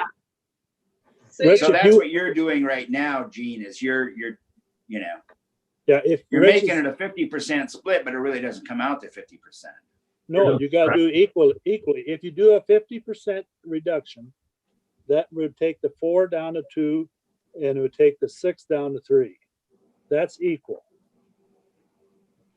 If you want to keep the sheriff at 4%, then you reduce it 33.33%, which would be, so that brings the sheriff down to 4, and it would bring the rest down to 2.67. You're cutting the sheriff by a third, so you have to cut everybody else by a third. I said the sheriff gets 3, and the rank and file gets 2. That's not the way it works out. So the mathematically. sheriff would get 3, but the rest would get 20. So Gene, So Gene, what would it If you be if it was 3% for the sheriff? What would the others be getting? yeah, there He you go. would get 2%. Yeah, that's exactly. Oh, that would be 2%. Yeah. So I think that's what Rich meant. That's exactly what it said. Okay, well, yeah, but you're saying 4 and, You said the sheriff board, you did say that. yeah. I think so. Go home I'm and read sorry. it. I'm not trying to. Man, be on the tape. It was a Instant short- It replay. was a really short time you had here, but it was fun. So that would be that's a 50% That's reduction. a 50% reduction. Okay. And I'm okay with that. If somebody wanted to make that Would be motion. would be 2. Said board. 3-2. That's what I really. As an elected official. Courtney followed. Anyway. That's what you really meant, Rich, right? Yes. I want to cut it exactly by 50%, both sides. So then you take the 6% and half of that is 3%. Yep. Is that elected? It's 2. Okay, That's just my thought. But I still want to stick with what Clark presents us on the insurance. I still think we should. Well, We still yeah, should that's- look at that. I don't know if we can consider that right now. I think, Yeah. we're just, No, I understand that.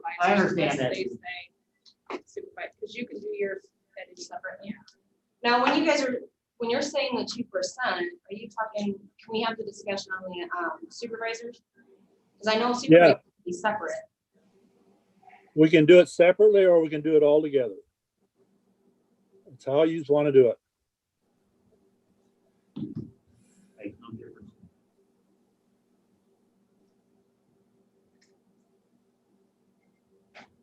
I'd like to bring the supervisors to 1.5. Closer to Nicola, COLA. So we need a motion to separate the supervisors first. Well, then we need a motion first on the sheriff and the rest of the elected officials first. I'll make the Rich, do you motion want- I'll make a motion that we take the comp board's recommendation and reduce it by 50%. Okay, there's a motion. Is there a second? I'll second that. It's been moved and seconded. Any further discussion? All those in favor signify by saying aye. Aye. Aye. Contrary? Aye. Motion carried. Just curious, Gene, what were you interested in? I'm still like to down at 1.5 to 1.3. Okay, yep. I just think the timing is not right, but that's my point. Okay, now we have the supervisors. Is there a motion on the floor for that?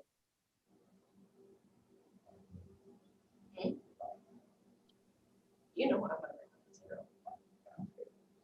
I think with the timing and with COVID and everything, I do want to commend everybody for putting in the extra time and working hard, but I also want to try and lessen the burden on the taxpayers. So my recommendation is for supervisors not to take a pay increase this year. I'll make that motion Is to what? to not do a pay increase this year. Do a freeze? I'll second that. Okay, it's been moved and second. Any further discussion? Well, I've made that motion 2 years in a row now. And this is a year I think that maybe it should not be a freeze. So that's a comment that I had. I got criticized last 2 years when I made that motion.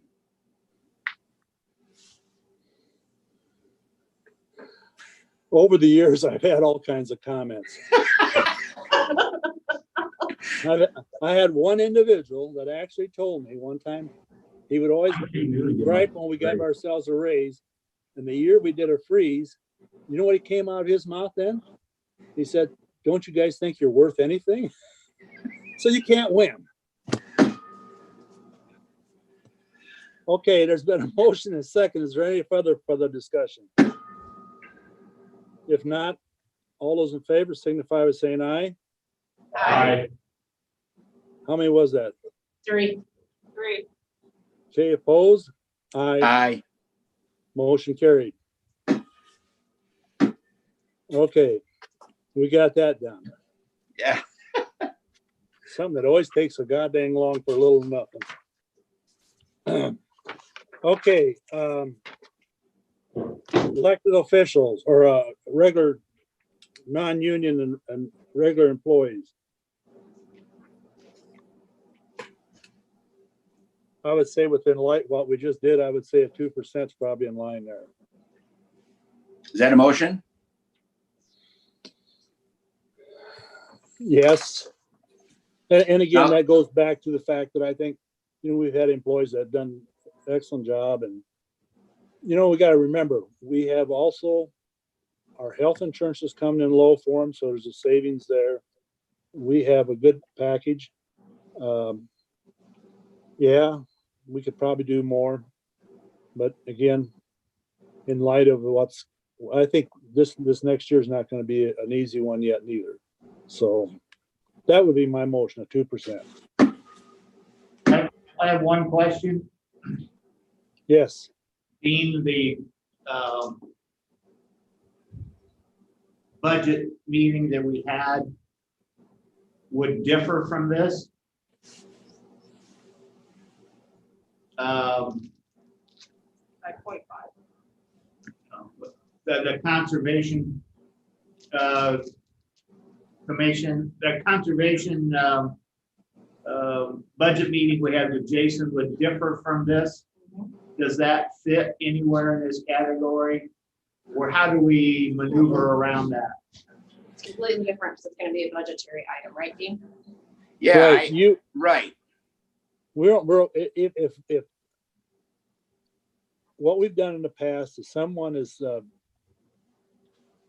suggested a higher raise than that, they have to come out of their budget. We're going to cut that budget down that much. Yep, that's strictly a budget request. Okay. So Gene, is your motion for 2% and then the department heads can distribute that as they see fit? Yes, I think that's still a good idea. If they want to do some variations amongst the department, that's fine with me. But just that their total budget for salaries is 2%.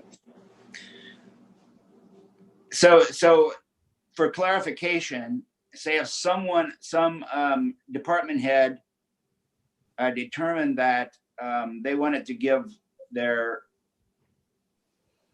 employees 2%, then this would be another 2% on top of that. Is that what you're saying? Correct? No. No. What I'm saying is that if you take the department head, and I'm going to add another stipulation on this too. The department head is allowed 2% for the total wage increase. Now, that is to be used amongst the department, but that does not mean they can raise theirs above. The director or department head cannot raise their budget, their salary above 2%. I don't want them to give someone none and then take it themselves, okay? But if they want to do some variations amongst the staff, if they think someone needs to be moved up, they can move someone up, but that it has to come out of somewhere else, and that amongst the rest of the employees, which is what has happened in the past. Some of them have given someone a little extra and taken a little less from somebody else. Some of their hired in staff. You would take their salaries this year, times 2%, and that's what they have to work with. That And they divvy it up. That's what they have to work with for this upcoming. Unless they use it within their budget, right? Well, I mean, the salaries are not supposed to increase more than 2%. So, I mean, I don't think you should be pulling from your telephone line to pay a salary. Your salaries should be whatever their salary is now, it's 2% of that. That's what you have to work with. Now, bottom line, if you go over on a line, you can go from other places, but if you're saying a 2% raise, that should be their salary, whatever it is now, at 2%, and that's what it should be. You want to give somebody 5% and you don't have that in your salaries? We're funding a pool for each department, and the Basically. department head distributes it how they want. Right. Yes. And I So feel that, 2% is the funding percentage. yes, and I feel that you should only be looking at the salary lines when you're talking 2%. You Right. should take their budget and go 2% more. It should just be salaries. So. Right.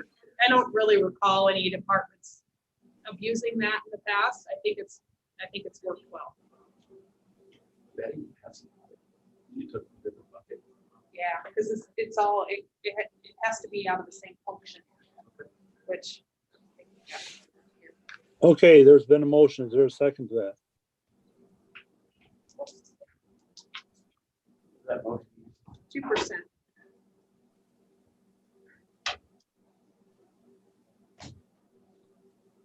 So this is the function number here.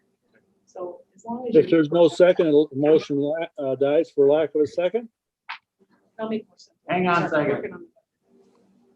Okay, So the motion was a 2% for non-union, non-elected employees. Is that correct. right?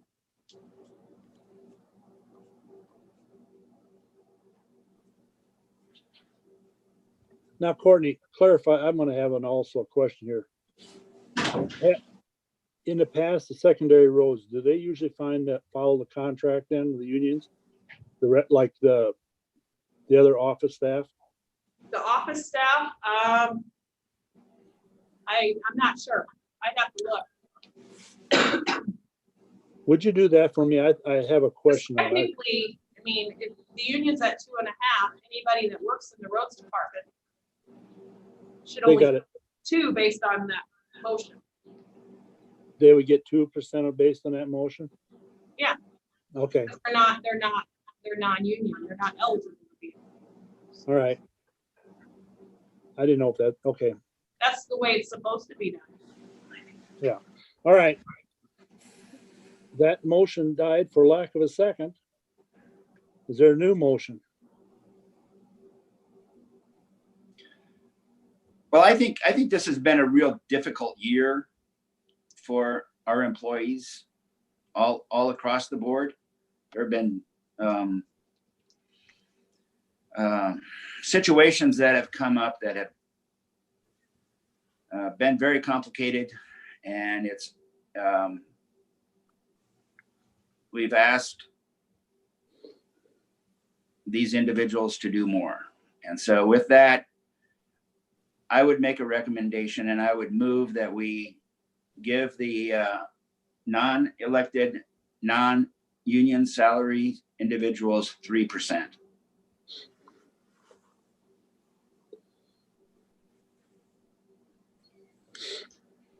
Is there a second to that? Courtney, I want to ask one question. Did we receive funds from the federal government in order to keep people For the federal government, no. from the state? From the state, we've got COVID relief money that offset our expenses for sheriff, ambulance, comm center, and the jail. So it wasn't extra money to spend. It was was just money that we already have spent. And as a county, we didn't, the extra expenses we've incurred because of COVID, you could probably look at Sarah's hours, some of the contact tracers. I suppose you could look at their hours.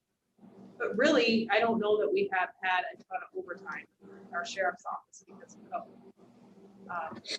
Maybe the ambulance, but I think the ambulance was more trying to find people to work when people were out of COVID. So we did submit and get reimbursed a couple $100,000 for salaries from our public safety. And what I'm doing when I'm working on a budget amendment, and that money went into local option, but we're gonna be redistributing it back into the general fund, rural fund, because it's gonna go back into the departments where it was paid out of.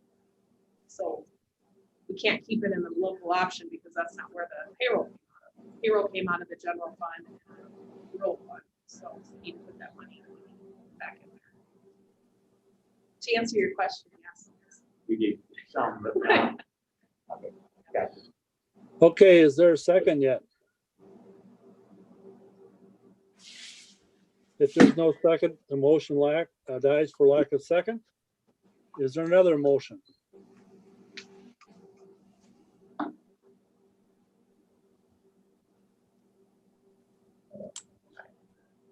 We've had a 2 and a 3.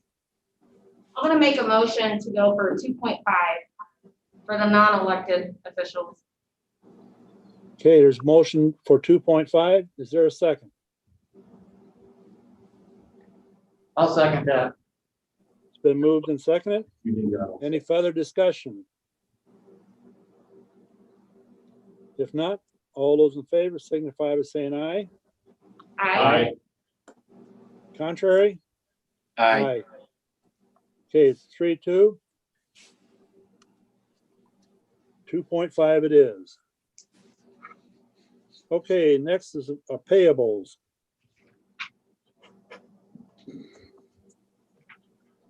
Anybody have any questions on the payables?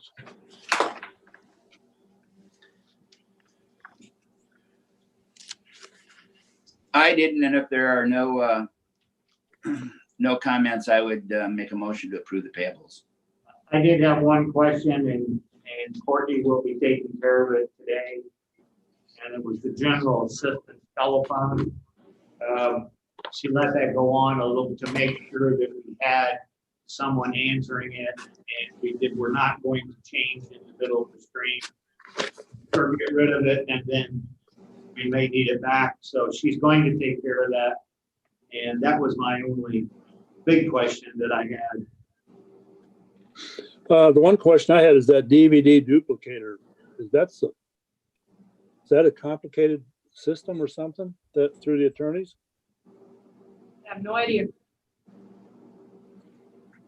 When you guys did, And you know, It's kind of a machine that has multiple like CD drives in it, and then it just duplicates with the wall. that take it off body cam, make it on hard DVD so he has it for. It can be, yeah. So he can make multiple copies for second. okay, so it is more For complicated. court cases, he may have multiple lawyers or. Yeah, so he might make multiple copies. All right, good enough. Any other questions on the payables? We have Quite large payable history today. I'll second that. Okay, well, I didn't even make a motion. I just said that's quite. did. large. I made the motion. Oh, He okay. did. Okay, it's been moved and seconded. Any further discussion? If not, all those in favor signify by saying aye. Aye. Contrary, motion carried. Okay.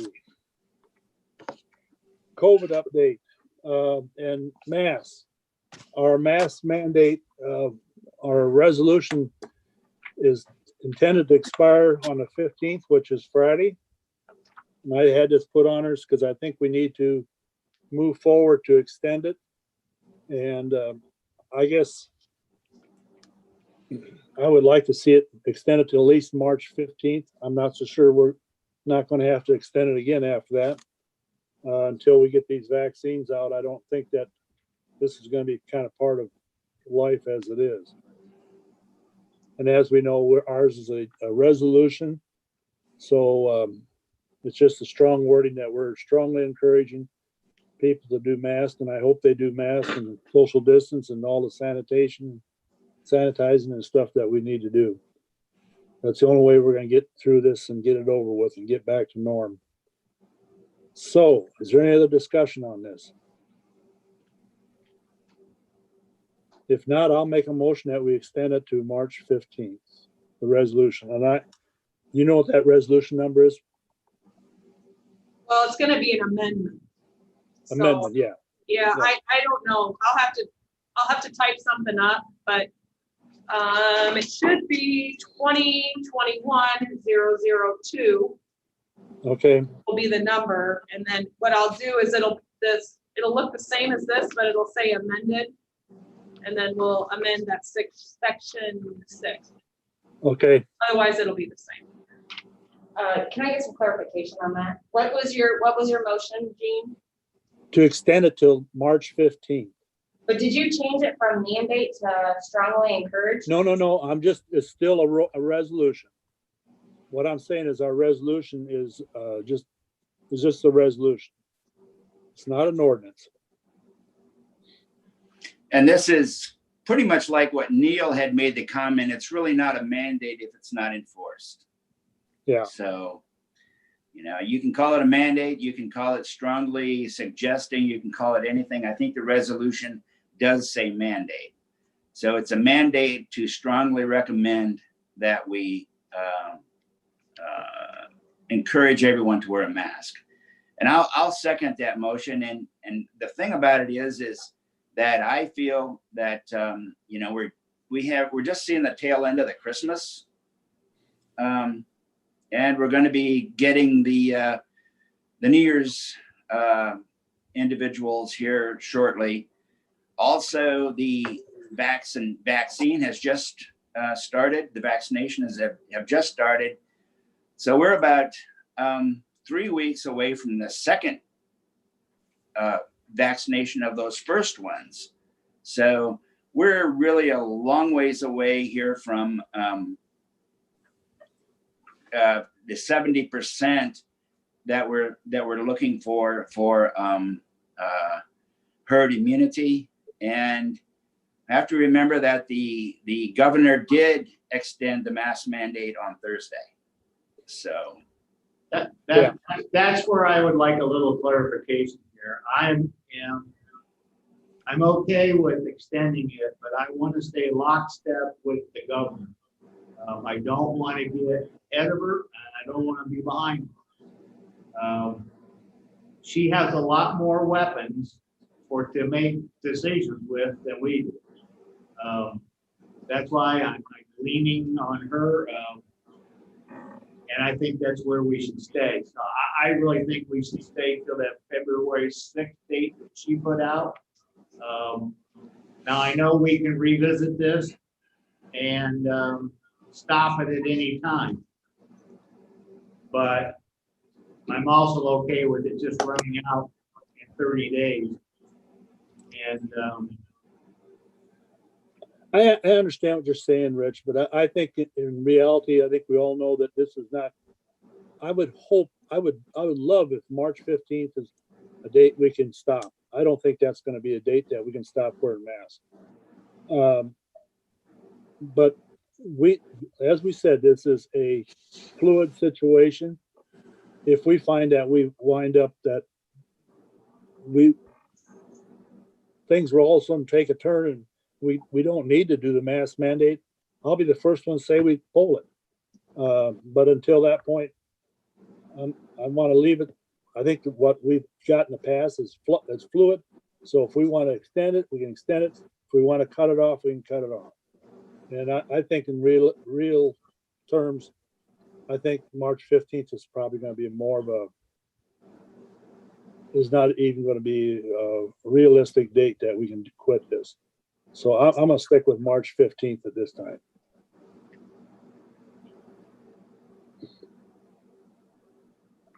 I just don't want to be revisiting this every 30 days. Okay, is there any other discussion?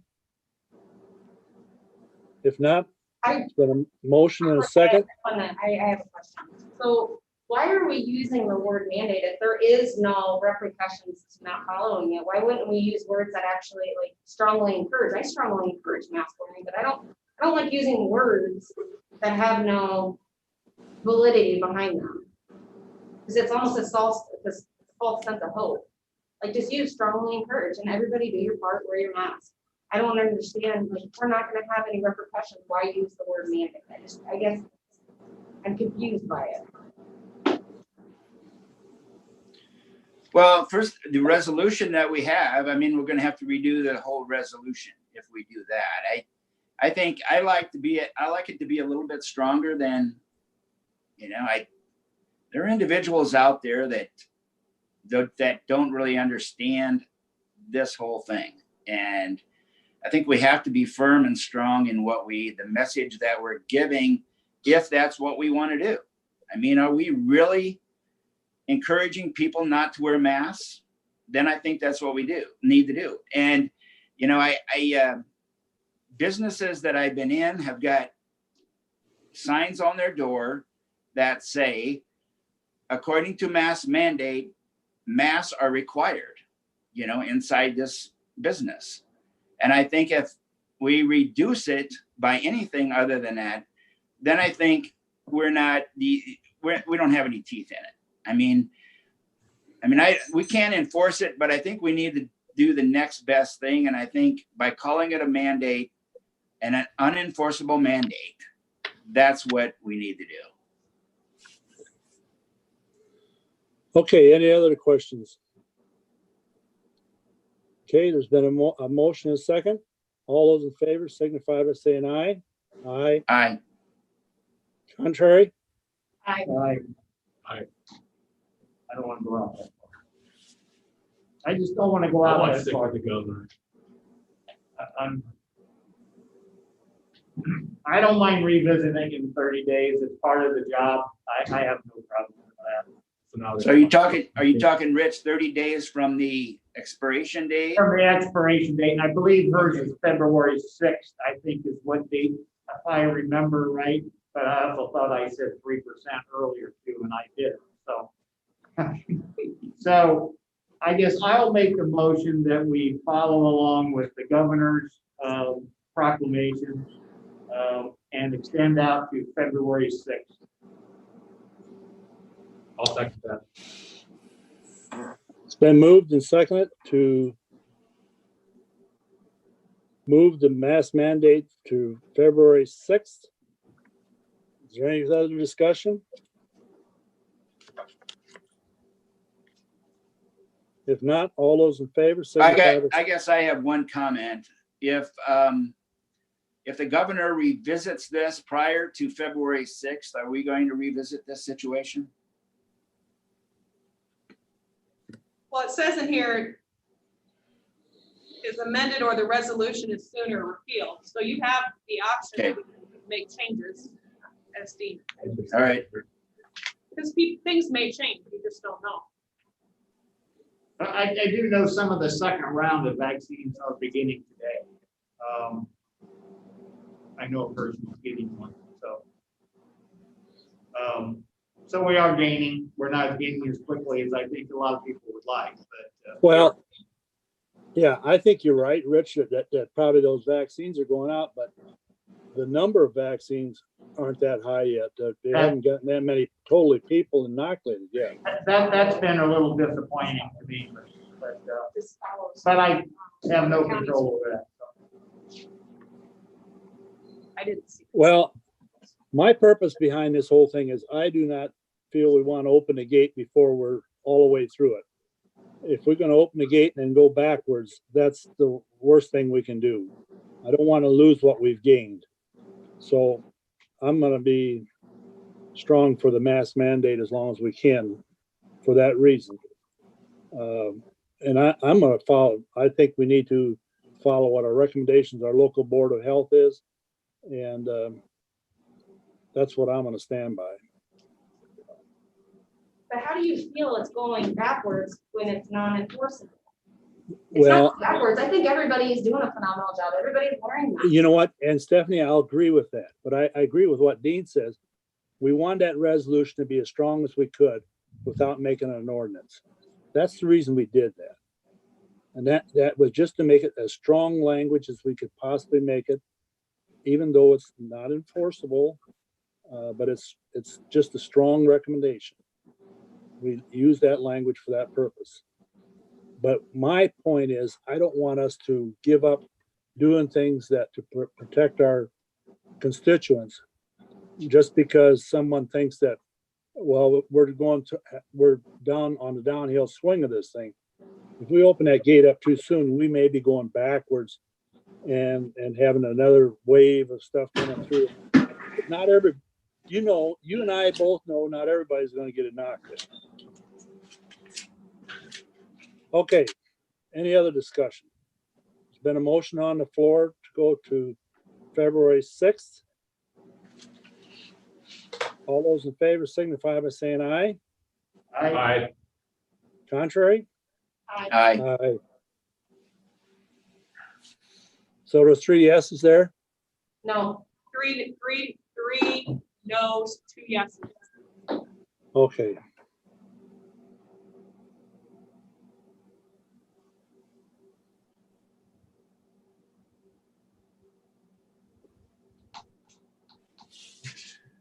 So we're on to the next item, right, Gene? No, No, didn't get it resolved yet. It expires on the 15th. yeah. That is- It's stated it expires on the 15th.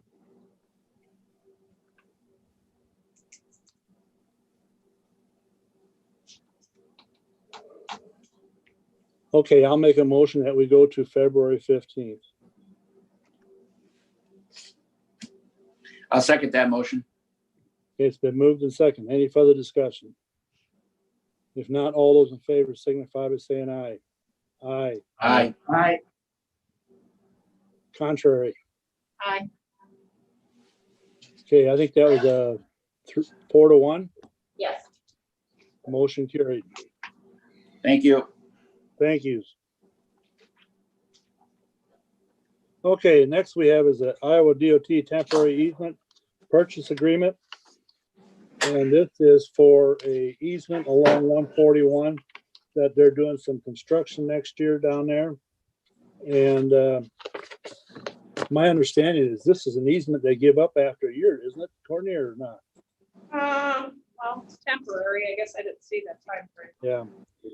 But this is, if you're not aware of the Great Western Park down there, there's an easement that goes out north of the lake there that attaches to 141. So there's just a little square piece up there along that entryway up there that they want to utilize for construction. It's just a small area.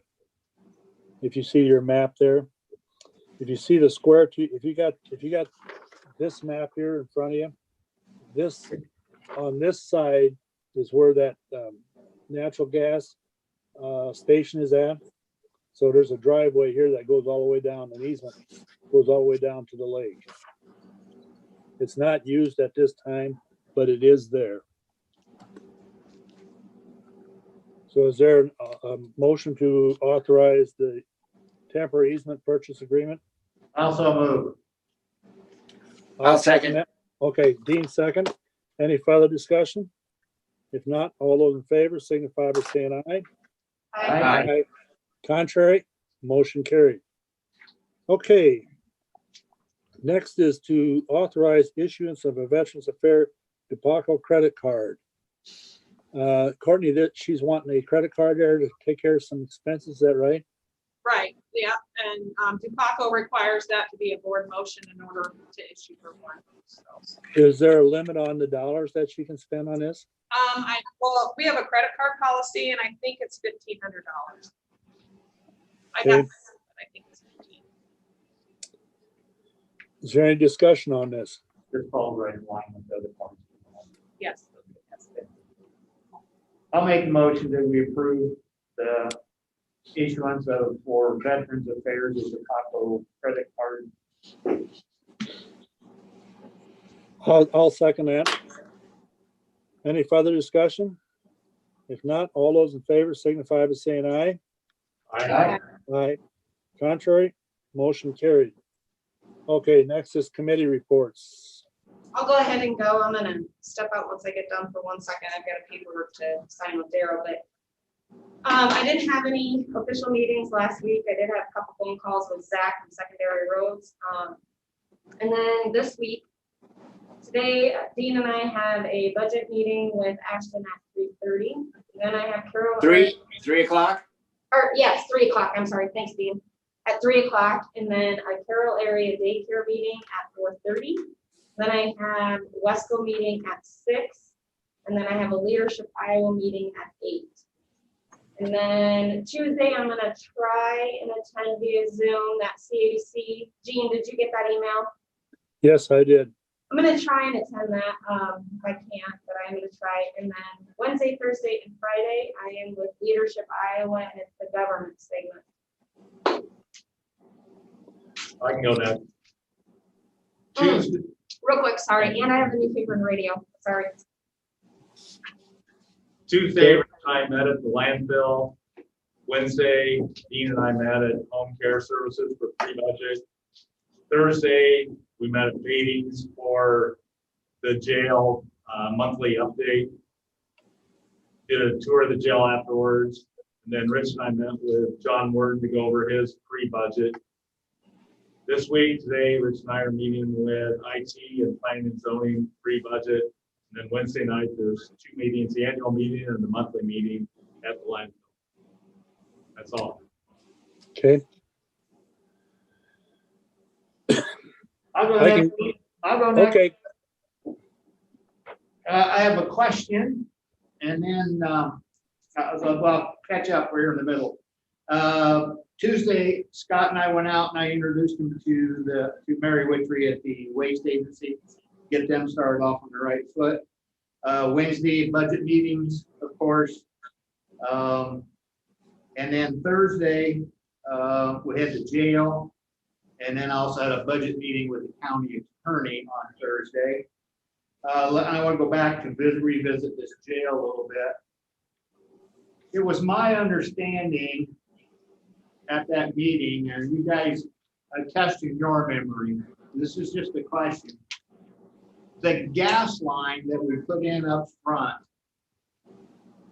was that going to be run through Shive Hattery? Before yes, that is. That's the way they wanted to keep it consistent. So they're gonna get their percentage on top of that. Yeah. Basically. All right, I just want to get that lined up and get my due diligence done before I scream bloody murder about that one, because they had zero to do with it. So I'm just pointing that part out. And I have no problem if they do that, but I agree with you. Yeah, there was no legwork done on it. It was kind of a forgotten item. I'll cover that bridge at some inopportune time with them. Okay. So, okay, just wanted to clarify that I had that correctly thought through. Okay, this coming week, Thursday, I have Region 12, Executive Board, Housing, everything. Everything on Thursday. And then Friday, I have Rolling Hills, and I will be going up to that. It will be in Holstein. I am going to try to attend that in person. Don says they have a huge meeting room, so, and they only have 6 participants usually show up, so. Where they have that Holstein there by the hotel? Cobblestone. Yeah, that's on the south side, right along 20. Yeah, she said it was right on 20. I can't say that I've been to Holstein. It's been Well, several years. when you get to Holstein there, it's right on the south side. There's a truck stop and everything there. So it's on the west end of that complex. Okay, very good. Other than that, that's it for me this week. I can go next. Last week I had on Tuesday had a pre-budget meeting with the treasurer, Wednesday. Had, 3, pre-budget meetings with environmental health, conservation, and home care aides. On Thursday night, actually on Wednesday, the Farm Bureau called and asked me if I wanted to come and speak. They had a cancellation on a speaker, so they asked me to come and speak to them at their meeting on Thursday night. Let's see. I think that's probably it for last week. This week I've got Conservation Board meeting tonight.